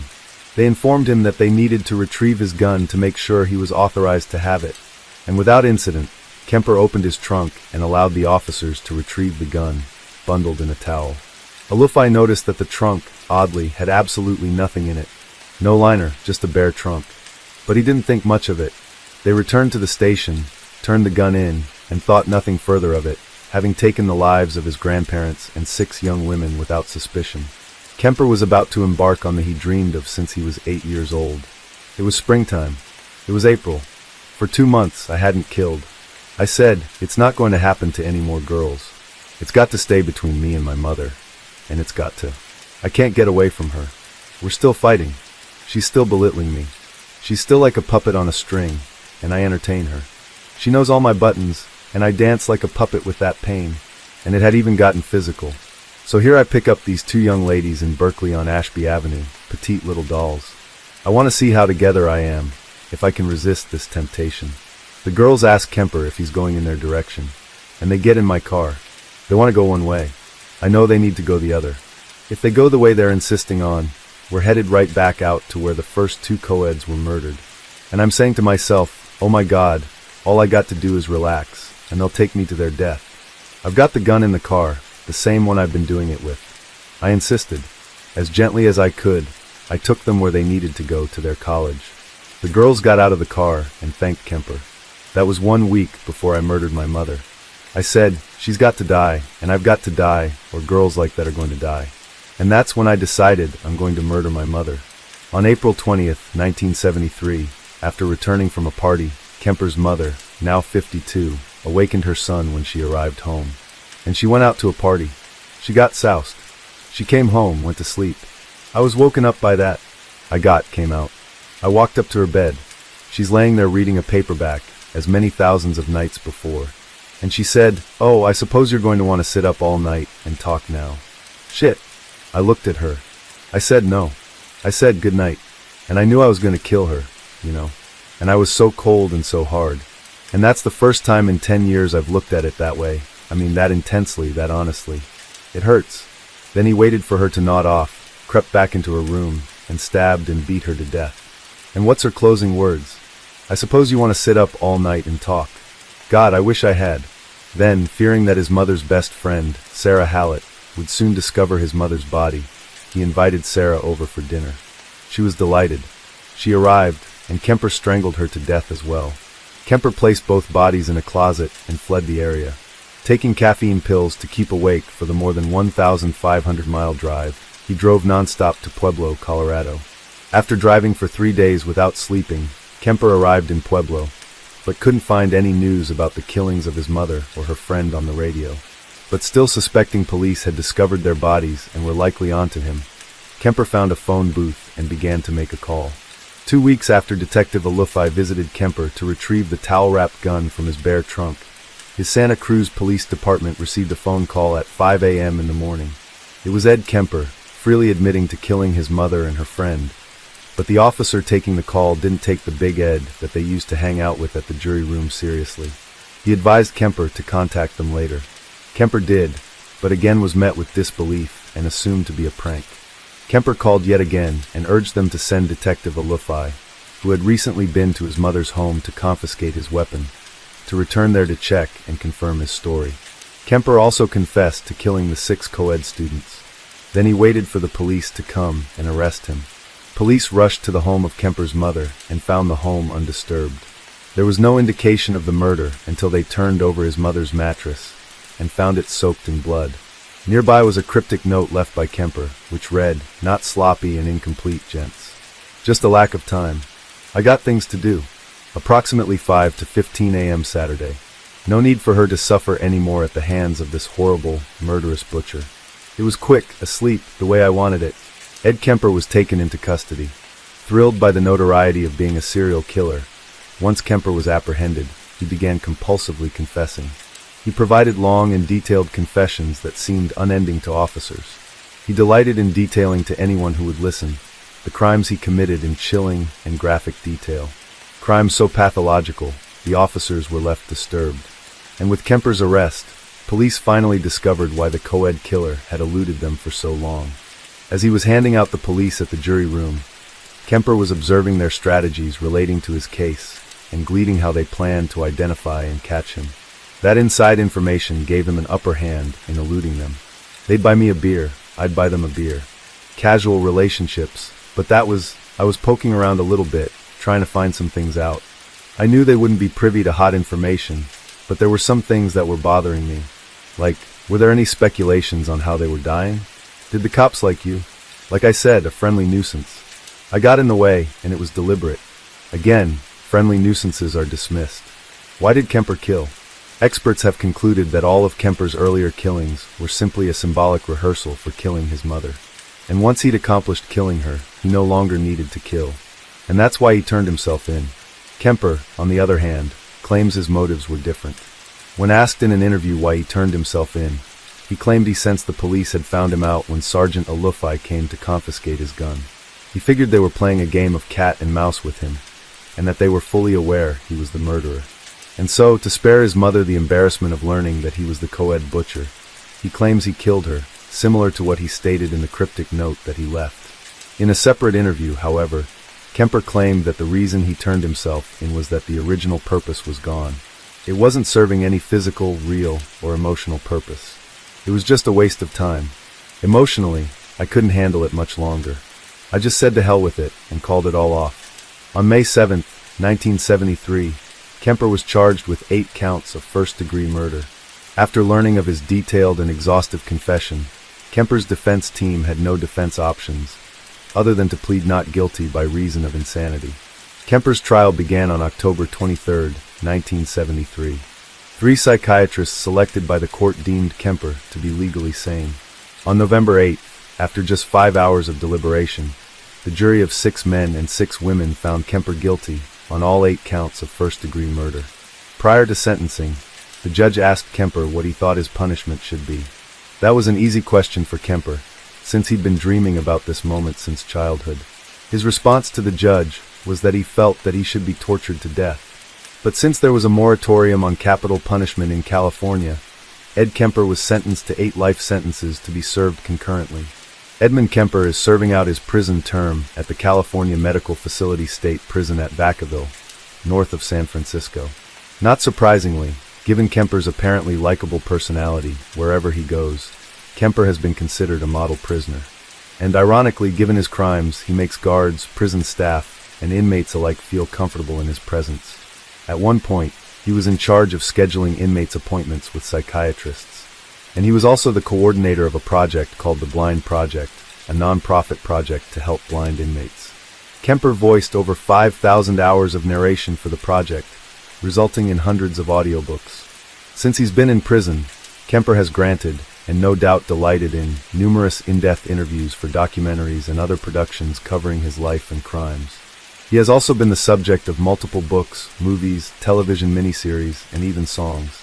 He was the inspiration for the character of Buffalo Bill in the 1988 novel Silence of the Lambs, and a number of others.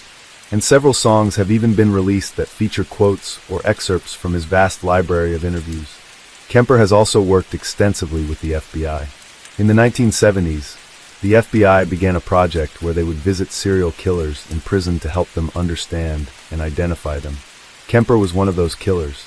As a result of interviews during that era, FBI agents were able to identify some common serial killer characteristics and backgrounds that we had not known until that point, including that they typically tortured animals as children.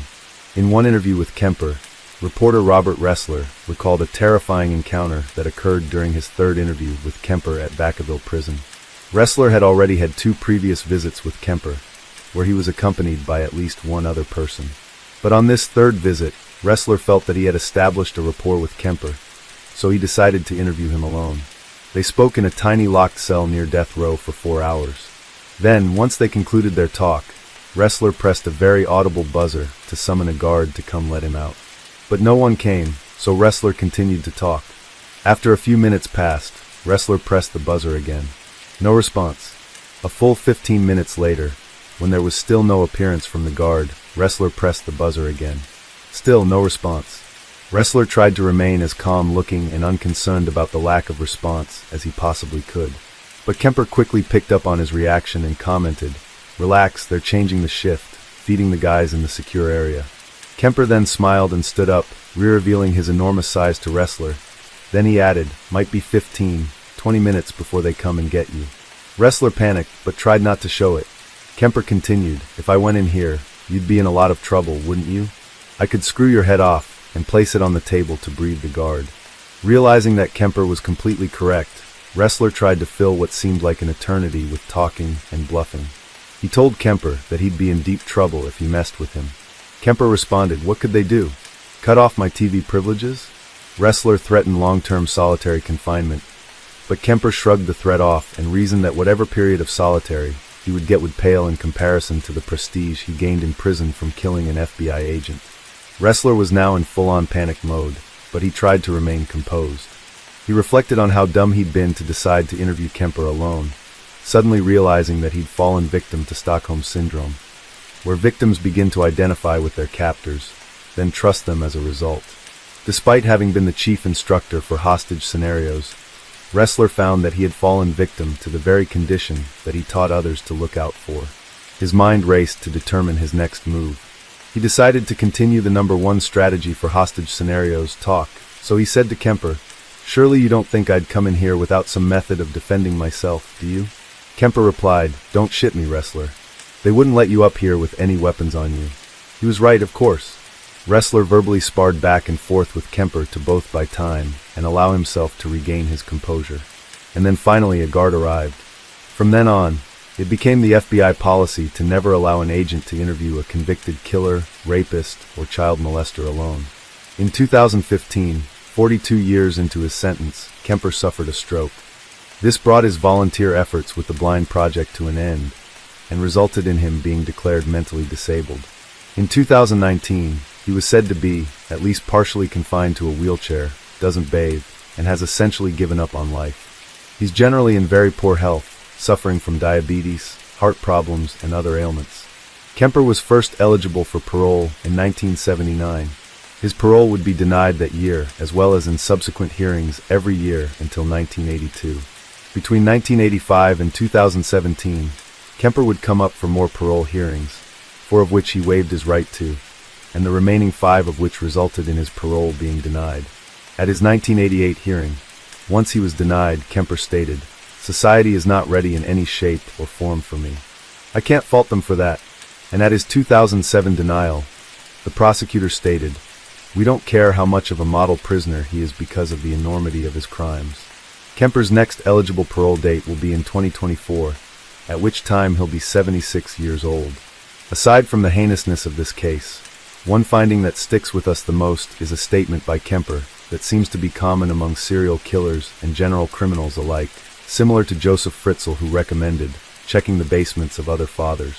And that is that for every one of them that's caught, there are many, many of them that are not. Well, I'm not an expert. I'm not an authority. I'm someone who has been a murderer for almost 20 years. Can you say how many people might be doing crimes like you were doing? It would be a guess, but it's not. It's far more than 35. It isn't that impossible in this society. It happens. Are there more people? They didn't give up. She didn't give up. I did. I came in out of the cold. And what I'm saying is there are some people who prefer it in the cold. In the end, the question that many have is the classic one of nature versus nurture. Was Ed Kemper born to kill, or did his upbringing, environment, and experiences groom him to kill? The ongoing debate amongst scientists, criminologists, and psychologists is which one plays the larger role than making them a serial killer, genetics, or environment. But what experts do agree on is that Kemper is a classic sociopath. Everything's all about him. He feels no guilt. He has no compassion whatsoever. But what of that? Was he born a sociopath? Is it his fault that he's that way? It's a contentious debate. We want to hear what you think. But before you comment, we'll leave you with one statement from Kemper himself, where he shared, "I need to believe that something in me is salvageable."